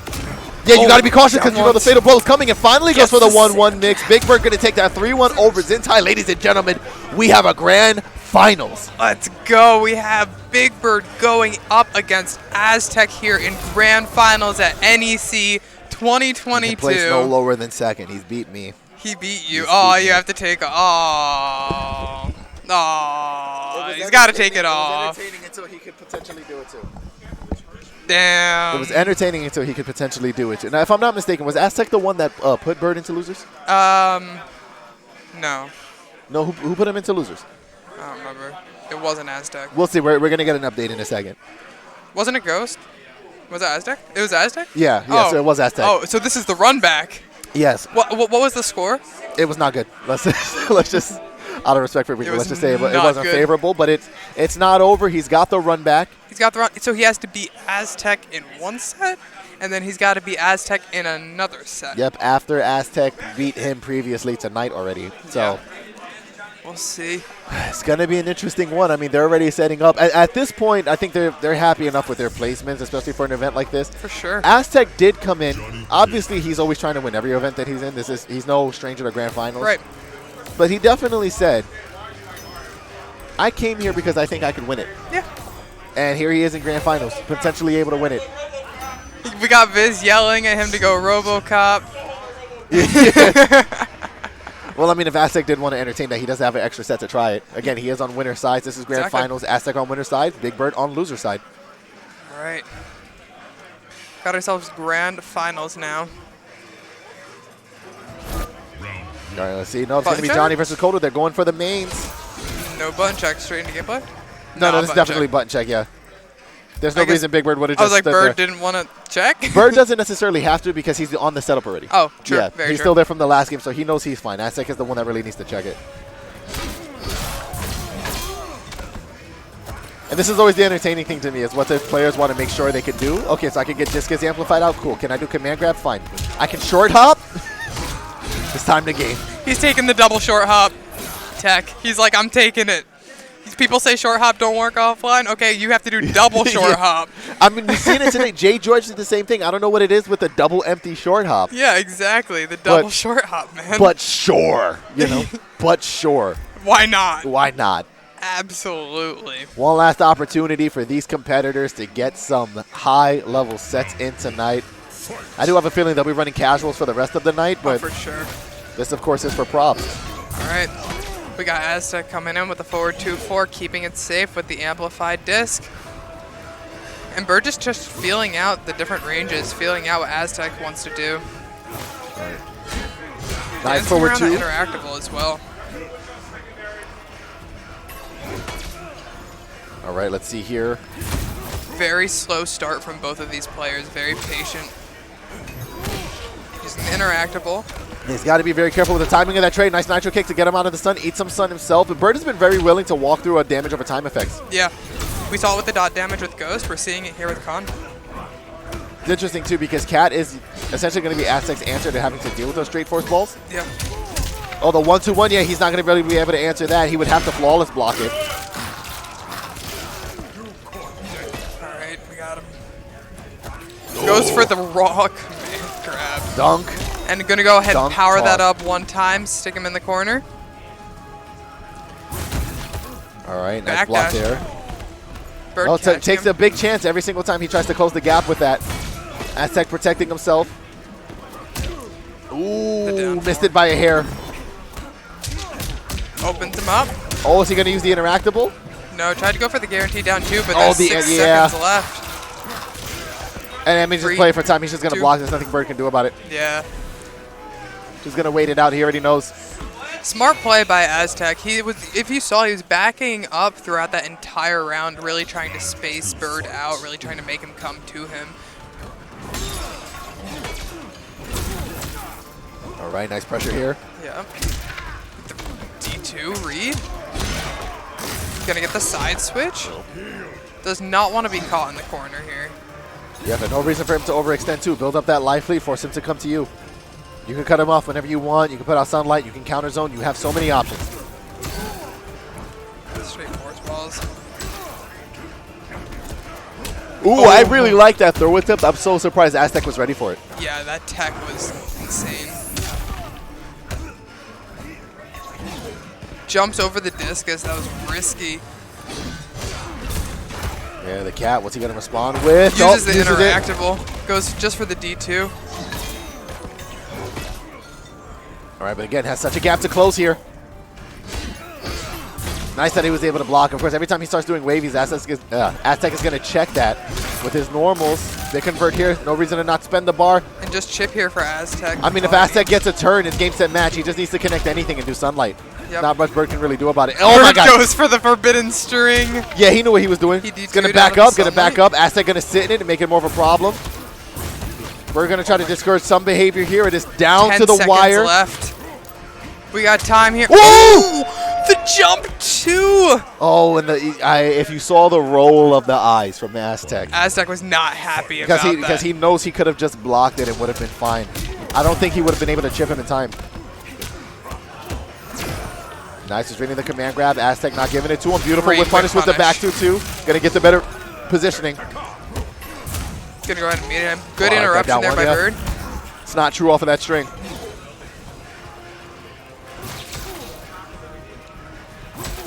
Closing All him right. in with the force balls. That forward two, able to block it. Oh, nice 1-2-1 answer. And this is a way better set than we've been seeing the first time. I think Bird definitely collected some of the information from the last time they played. Agreed. I think he's making a great adjustment and definitely changing his gameplay up. He's willing to play the more patient game. You also got to keep in mind, too, Bird's a lot more warmed up. Aztec's basically been sitting on winner's side, just waiting for his opponent. Bird going through the loser's run, you know. Yeah, for sure. So Aztec might just need a couple of games to get himself back there, but Bird definitely proven to be a problem as we try to get through our first game here. How competitive has it been? Goes for the Ooh, took the chance with that. Oh, that was game right there, the drop. The down 4. I mean, he just needs a turn. Oh my gosh, 1 health left. Oh, and the reaction to it. You know what? I'm a fan of what Aztec attempted to do there, but the problem is that Bird is too dialed in. I Yeah. don't think you can really take those chances with him. You're going to have to layer them in such weird situations to try to catch Bird. Yeah. And again, Bird- the tech right there on the trip guard grab. Yeah. I've been such a fan of how he's been trying to get him out of recovery frames because against most people, that's a really strong strategy, right? They're going to land and immediately block because they realize they overextended. I mean, look at this life lead. Oh my gosh, just like that. That life lead is insane, especially with Kodal having the extra 50 health. I mean, at this point, this is pretty much an Aztec that's- round. I don't think there's any debating it. Yeah. That was pretty much a flawless. All right, Big Bird using the interactable off rip. I mean, now Kodal doesn't have it. Fair enough. Down 4, keeping it safe. Is he gonna be tempted to go for the interactable again though? Oh, you That's know the thing. he Like, is. is Aztec in the mindset where, because Aztec is also, you know, he's a pretty smart player. He understands that if it's there, Bird might want to use it. Bird nice is tech playing again. around Beautiful it, too. anti-air. Oh, the neutral game. Yeah, Aztec overextends. Bird tries to poke on it. Aztec has been pretty unwilling to go for discus on Amplify, too. There are some times where the Coda players will try to do it, save themselves the meter. Aztec has never taken the chance. Right. Oh, that was supposed to be a back three. That's unfortunate. Still has the life lead, at least for this round. It's really the movement from the two of them here. Yeah, it's just the wavies between the two of them.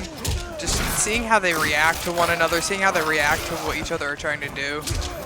Oh, nice there. Bird trying to get away with something devious here. He has to hold it. Trying to be careful with his turns here. Keeps it safe with the Amplify. Aztec doing the same. Oh, Bird gets himself out of the corner, but doesn't get the pickup. There's going to be Fatal Blow cancel into guess. Oh, tried to anti-air. Does not get the punish on the jump over. Time again is running out. And yeah, and you know what? Aztec challenging because he knows Bird is forced to push the pace. Right. Yeah, that was the thing too. Big Bird did get the jump over. If he would have gotten the confirm, Cease gonna. Yeah, we got Bird's coach Cease coming up here, giving him some words of encouragement, telling him what to look out for. And look at Aztec trying to do the little sneak listen. Yeah. Hey, what's he saying? I mean, they are competitive, but the good thing with players at this level, thankfully for our community, when you get to the highest players, it is essentially still all fun and games for them at the end of the day. And they a lot enjoy of the them know each competition, yeah, but like, Big Bird not going to engage with the Sunlight game. Yeah, he's It's like I'm still in the life lead. It's sometimes I'm really curious about what the potential coaching was. Yeah. Like I would pay money to know what Cease just told him. I'll be able to ask later, so I don't have to. But Exactly. Yeah, like I don't know what I would have told Big Bird in that situation. do better. Just get good. It would have been like, hey man, don't lose. Hey, just make sure that your health bar doesn't go down before his does. Hey, you're trying, right?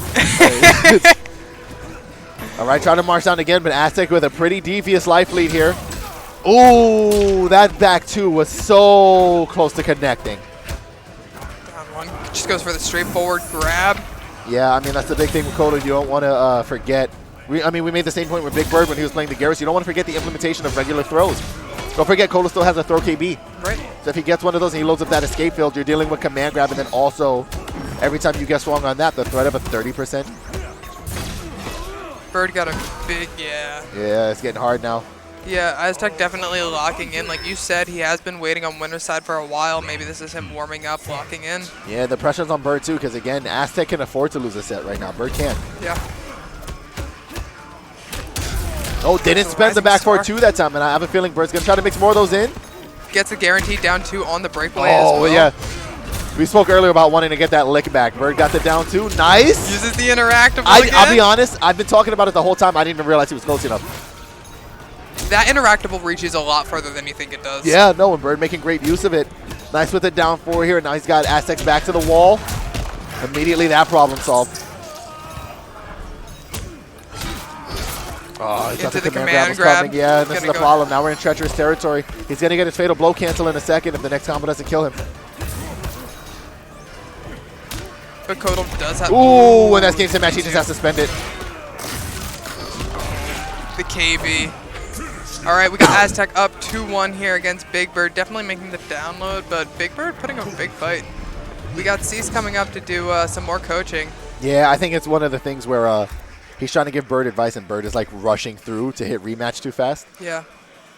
So, yeah, I think Bird needs to just like slow it down, take a sec, think. All right, what can I change? What is he doing? Yeah, and Aztec not even upset about it too. He's used to this. He understands. Yeah, he understands, and he's probably been in the same position and gotten coaching himself. No, he's just always been coached against. Like, he's like, go ahead, tell him. It's not gonna matter. Yeah, exactly. He's like, oh, it doesn't matter what you tell him. All right, this is going to be Bird's last attempt here. If he cannot take 2 games in a row, he's out at second, which is still an incredible placement for him regardless. It's one of the most impressive runs he's had. For sure, yeah, especially as a new player to the scene. Newer. Was not an MKX player. Yeah, I mean, who was? Not me. Yeah. Didn't Aztec play MKX? I don't know. He plays MK11 now, I'll tell you. All right, chill toss here. Oh, wait, I just noticed we have the Gh0st change. Yeah, I mean, was that was Cease's solution like, hey, just play my character? Yeah, Cease was like, hey, my character's better than yours. I'm nervous about this because of how well he was doing with Johnny, and I feel like a change this late, you know? Is this really something we want to take a chance on? Oh, and Aztec is not going to mind this. He's essentially going to take less damage than Bird is going to take for standing in it. Gonna throw him in the corner. Put Sandclone up. I mean, listen, the strategy could be that Bird has had most of his success with oh, that's unfortunate. With Aztec's back to the wall, so with this command grab, he can now force that situation a lot more often. Hey, you got to scoop him up, throw him. Yeah, but that could be it. The Aztec was getting so used to Bird's Johnny, maybe changing it up. Oh, and just using the time to load up the KB. Scoops him right past. KB. Boom. Oh, one more connect and it's it. One touch for either of these players. They backs up a bit. Well, this is the thing, right? Because now if Aztec tries to put Sunlight out, he's got that KB loaded up. Oh, and the forward two. Catches him. Just checks his chest cavity. Yeah, forward two. Just reaches so far. Such a great check for Kodal. Forward three. That's a got star. Wake up Cat to get him right out of there. One round away from taking this. Here's the command grab. Just the dash up raw command grab into the forward 2-4. Gonna go ahead and amplify it as well. Oh, nice down poke. But I mean, at this point, there's so much momentum on Aztec's side. Bird is at such a life deficit. The amplified toss again gets hit. Oh, this is gonna be rough. This is gonna be a. All right, it's not impossible, but how much can he really do here? I mean, ate so much sunlight. And he has breakaway. There's the breakaway. Goes for body splash. Gonna try to open him up. Ooh, the command grab in response, and I think that's just game. That's no. Sunlight, yeah, no. Sunlight. Oh, and Aztec again with the pop off. He knows too. Guys, we gonna hug his buddy, but I mean, Aztec is this is his thing. He pops off at everything. You know? Of course he does. I started calling him the chairman because of how hard he threw that chair at combo breaker. But guys, we have your winner for NEC 2022. Aztec is your winner. Big Bird taking second place and Zintai taking third. Yeah. What a cracked top three. What great sets we saw today. Yeah, and I mean, just to give credit to all of the players that were here, what an incredible run by a lot of them. I mean, we had Armani Viz coming in with the mechanical mix, dominating in his first game, essentially toying with his opponent as far as I'm concerned. Mercy's almost every single round, just going for a straight mix. That worked up until he ran into Cease, who was another competitor that had incredible games. His setup play, the way he adapted to an opponent like this. Big Bird with one of the most successful competitive runs he's had on an offline so far. Right. Zintai managing to get top three while playing 2 games at the same time. We had a Vanity with some of the most, and I mean this in a good way, atrocious Sindel mix that we've ever seen, but it worked like so effectively. Yeah, but it works. She's the best at just getting people to fall for it. Gh0st with another very strong placement. Unfortunately, placed very similar to his run from last year. Top 4, lost to Zintai before he got into the top 3. His tournament demon, man. Yeah, I mean, and he was so slated to be able to take that too, especially with how like close to the wire that set was getting. For sure. Just wasn't able to like clutch it and bring it home. Who else did we have today? We had the Urban Nerds. Yeah, we did have the Urban Nerds. Up and we had some people. This was their first tournament ever, and they were playing on stream. Yeah. And it's just like it's so great to see people coming out. And it was such an incredible opportunity for all of them, and then also for us to be able to commentate. Yeah, to sit here and cast it. It's so amazing. It's such a great opportunity. Big shout outs to Big E for throwing this huge event as well. Like, he put so much work and time, the volunteers, the people who are behind the cameras and production, etc. Like, there's so much that goes into this, and it's just so great to be a part of. Yeah, I mean, I've been, I think, interested in fighting games for almost close to like 15 years now, you know, and we finally got to do something like this. We did. And again, the importance of the number 15. If you'd like 15% off of any Combo products, you can go ahead and feel free to use code NEC 2022 on the Combo website. They are sponsoring today's events. Get yourself an Obsidian, get yourself a Pearl. They're high quality controllers. I've used them myself. Again, if you've ever been thinking about them, there's no better time than right now to go ahead and get yourself one and implement them to competitive success. I won't consider it cheating if you won't, you know. Also, big shout-outs to you guys in the chat. We have the chat up right now. And then I see Aquaman. Good job on the mic. You guys killed it. Thank you so much, sir. Appreciate it. Of course, look up to you, the GOAT. Thank you so much, Survived, for being here. Den, Lanky's here. So many people from the community that I've gotten to see compete. I've gotten to commentate for. It's just so great to see you guys. It's a Saturday night, and we're all here watching some Mortal Kombat 11. Guys, competitive offline Mortal Kombat. Almost any fighting games, but at least for the MK community that we're speaking to so far, life has always been great. It's never been greater since, you know, I took the plunge into the competitive community. Yeah. I'm telling you, the atmosphere when you come and attend these events. I mean, I'm watching right now, right? I won't name names just for the sake of respect. I am watching players who were just upset at losing to each other with high levels of salt minutes ago, and now sit there and shake hands and discuss the matchups they just had and congratulate each other for the success they had during the stream. If you guys have not taken the time out, you don't have to come to everything, but at least at some point in your life, it is worth the travel to come here and get to experience this for yourself. It is an impeccable experience. I wouldn't have it another way. I would have wanted to commentate today with anybody else in the home in this seats. Yeah, we've both had a personal goal of being able to get on a stage like this and do commentary. And to get to do it with you, man. It was so great. 2 goals at the same time, man. For a lot of the competitors who competed today, and for us here, I don't know what necessarily the plan is for the KombatNetwork stream. I do know that I think they're going to UMK3. Yeah, they definitely still have some content that they want to share with you. So if you guys are in the mood for more Mortal Kombat and it's one of those nights, go ahead. Order yourself some food. Get it delivered. Stay in a Mortal Kombat mood. And don't go anywhere because we're not going to. We got so much more to share with you. Once we know what the plan is, we'll go ahead and share that. If anybody in chat wants to say hi, we've got some minutes to kill, we can do that. And if you've got some money to kill, you can do that over at the Combo website with code NEC2022, 15% less than the amount of money you would have killed normally. Yeah, exactly. You get to basically you're losing money by not using that code. That's how it works. Yeah. Are they? Wait, did they give you one? When are you getting it? Oh well. Okay. Because mine's here. Yeah. It'll say second when you have it. Yeah, for the next 15 minutes, I don't. For the next 15 I don't know what minutes, happened. Kevin still has a bigger placement than you. Okay. Yeah. So hold that. Huh? No, I'm just waiting to see what the next plan is. I think they're going to set up like UMK3 or something. Yeah. I am also starving. So I'm in agreement with you.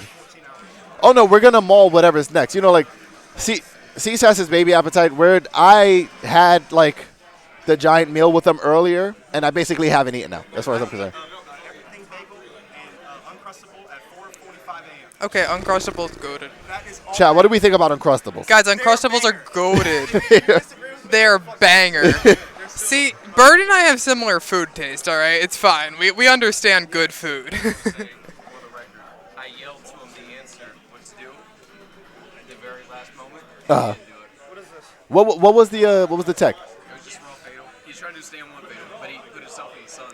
Yeah, UMK3, they have an excellent port at the tourney. Yeah, so UMK3, if you guys aren't, like, aware, they are actually, like, they brought, basically, it's this physical box. It's the same thing that would have been in the giant arcade, but, like, it's just this, like, it's about the same size as an Obsidian Bakwamba. I don't know if they'll have an opportunity to, like, really show you the build on stream, but if you guys get it, if they get a chance to, like, hold it up, because that's such a heavy piece of machinery to move around, I'm sure, it's huge. They're playing it on a giant CRTV, but, like, we have MK2 here. We have MK... It'll be MK2 next. Okay. Okay, so we've got some old MK. That's the tourney for tonight? What do we got, like 4 people in there? It's just casual? It's just casual. So the tournament was yesterday. I got 3rd place in MK2. Okay. And so, yeah, that tournament was already mauled by, you know, the OG. Yeah, well, lucky for you, I got places to be because you might have had to lose a set on stream today. No. I was telling Gh0st earlier. I was supposed to play him in MK11, and I was like, "You're lucky that I'm on commentary and I'm DQing because, I mean, we don't know how that would have gone." We don't. Scorpion gives Jackie problems. Oh, does he? Yeah, because I've been told by a Jackie player that Jackie gives Scorpion problems. I didn't say he wins the matchup. I said he gives her problems. They land hits somehow, you know? Yeah, exactly. Oh, sounds like great there with Classic MKs. Loved it. Yeah, we've got Mikemetroid. We've got Shock here. They're both setting up a lot of the old MK stuff. It's really awesome to see. Mr. Aquaman says Big Bird has been gaming on immaculate levels. He really has. Yeah. I will say, like, I know Big Bird's skill level, and I heard from Cease before we got here. He was like, listen, Big Bird's kind of kind of leveled up recently. Oh, he has, yeah, for like sure. while before we were, heading to get food. He was like, yeah, Big Bird's been kind of up lately. Yeah. Yo, what's going on, Buddha? Blind Buddha, my partner. What's up, dude? And then, he gets here, and then he's like, yeah, but Bird almost beat me before. Yeah. Then he plays today, and then Bird beats him, and then Bird gets second place. Yeah, no, Bird has really been leveling up. It's awesome to see, like, just his, like, journey, sticking with it. He plays every single day. I always see him asking for games from really high-level players, playing in Demon Lobby, playing in Shirairai, playing in all these different events that are put on by the online Mortal Kombat community, and it's amazing. Xander, Aztec won, Big Bird got second, and Zintai got third. Yes. Xander, you had to come represent the And lucky for Scorpions. them, I wasn't playing, or I might have had to snag another one. Yeah, lucky for them. Otherwise, it would have. Yeah, right now we're in the midst of them setting up a MK2, and then we'll probably swap out the commentary team for Yes. that, and then... Yeah, but it was awesome. Has the tourney started yet? Cumsies. So we just finished Mortal Kombat 11. We are heading into the Mortal Kombat 2 casuals. The Mortal Kombat 2 tournament officially was yesterday. Let me see. Alan liked the experience. He'll be back more polished in the future. He learned plenty from you. Hey, listen, and let me not mess it. I want to make sure because I got my glasses on. I'm trying to look cool. Yeah, animation is if he needs more tech, you have my socials. Just have him message me. I'll share with him whatever I know. I got no problem with it. Yep. I get home this week and we might be back on MK again. This made it fun for a couple of days. I'm gotta gonna play be back on Street MK. Fighter, I gotta try out my mix box. yeah, I might have to run some more Dookie box sets with Tigress. Yeah, you're not Yeah. gonna run them against me. I mean, I might, but are you gonna play a Raijin mirror? No. Yeah, so we gotta talk about it. I will play. But yeah, I'm excited. Scorpion. I'm excited. Animation is for how much he's gonna grow in the future. It's the start for everybody. Yeah, A lot everybody of us gotta are start years somewhere. in already. A lot of the competitions, years in. Not the competition. A lot of the competitors, Thank you, years Blind in already. Buddha. I mean, Aztec also in multiple games too. I'm actually curious how high he placed in Tekken. Actually, we can ask him. We could potentially. You guys want us to kill some time with like some post interviews? Aztec. Yeah. Aztec. Bird, Bird. Get Aztec. we're gonna do some post interviews. Let's get. Yeah. Yeah. I'm gonna give you guys over to the champion. Go ahead. Also, thank you, Buddha. Oh my God, the Kodo came first. So first question, the most important question of the night. Where's the Versace? Oh, It's on you somewhere. It It's is. never not on you somewhere. can y'all see this? Like, it's a necklace. Yeah, I don't know. Mine's bigger. Hold on, you want flex? Where the fuck my thing? Something more than $20. Let's see. Flex What is that. this? Oh, this one's nice. I like this. Yeah. Oh, okay. So And my Versace necklace. So we got. What's up? Yeah, go over there. so Wow. you have this is how your people treat me. It is, You know, it I'm is. being hospitable to people tonight, and I'm met with animosity. this is what they end up doing, man. Yeah. They just, you know how it is when they gotta hold the L. You had Bird on winner's side, knocked him into losers. Yeah. That set was pretty much like a full clear for you. Yeah. He comes back up after making the losers run. Definitely seemed like way more of a challenge the second time around. Yeah. What do you think was the best adaptation he made that presented a challenge that you then had to readapt to? I just think it was just him picking Johnny Cage. I didn't know him to be a Johnny Cage player, so in my mind I had to readapt to his sort of like playstyle with the character. I honestly thought he was going to go Cabal. Like that was what was in my mind, to be honest. But it just took a little bit of touch and feel, ebb and flow type of thing to see what he was and wouldn't do in certain situations. So I just capitalized on those things. Yeah. You came in earlier. One of your first sentiments to me by the time you walked in the building, I go, "Oh yeah, man, you made it," and you go, "Yeah, man, I'm here because I think I can win it," and then you did win it. Yeah. Is this going to be a new venture for you, where now you're going to start predicting all your placements? I don't know. I had some sort of confidence today. I think it's because earlier I was playing Virtua Fighter. I got third, by the way, NRS boys. That sort of gave me the confidence I needed to come into this like bracket and be like, I think I can win it. Yeah. I mean, listen, you did in dominating fashion. What do you think was the I didn't get to see a lot of your off-stream stats. I don't know how many of them you got to play.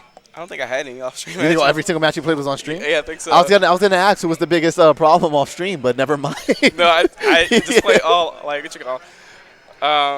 What's going on? How does she know? I do want to say shout out to the new kid who came. His name was Levi. Yeah, Levi Allen. Yeah, shout out to someone new coming to the scene and just like getting themselves out there. You know, I think he's the real winner in my opinion because it takes a lot of courage, even though you will get bodied, to come offline and get bodied. You know, a lot of people will talk shit in Twitch chat saying he's bad, but he actually had the conviction and courage to come out and play. Yeah, there is a big sentiment with people needing to understand that you need that failure to grow. Yeah. And I'm going to say this in the most polite way possible, but it's kind of like a known thing at this point, especially with somebody that like competes at a level as high as you do, that there's going to be that disgruntlement in the chat of like, oh, well, this and oh, well, that. But a lot of times those are the people that aren't coming themselves. Right. And we're always more than happy. We're not even going to be mean to you if you come. We're always more than happy to entertain anybody who wants to come because that's really the you earn the respect just for showing up, you know? Yeah, and I try to treat every competitor the same way. When I noticed he picked the default variation instead of actually choosing customs, I was like, okay, this dude is pretty new. Yes. So I was like, okay, like let this be a teaching moment for him. You know, motivate him to come back so he can be a part of the scene in this fighting games in general. So I think that was like the sort of mission for me. You know, I always want to get new players to come in and play. So. Do you still remember what your advice to him was during his set? I just told him, take your time. It's okay to be on defense. Like you don't always have to go press buttons. Just. Relax and assess the situation. Don't always do the same thing. Like, if the same thing doesn't work, don't go back and tell, well, try a different option. And sometimes blocking is the best option. I know it's MK, but, like, honest to God, like, having defense matters in this game. Oh, yo, Aquaman. Shout out to Aquaman for inspiring me to play Kodokan anyway. Yeah, listen, Aquaman has been such a great support in the community as well. To not take up too give me a second. To not take up too much of your time, if you could leave anybody with some final words after your momentous victory today, what would you want to leave them with? Fucking play fighting games. Play fighting games. They're amazing. Just want to thank you so much for doing the commentary. I really appreciate it. I love the work that you do. And, yeah, thanks for having me. Listen, thanks for coming. Bird.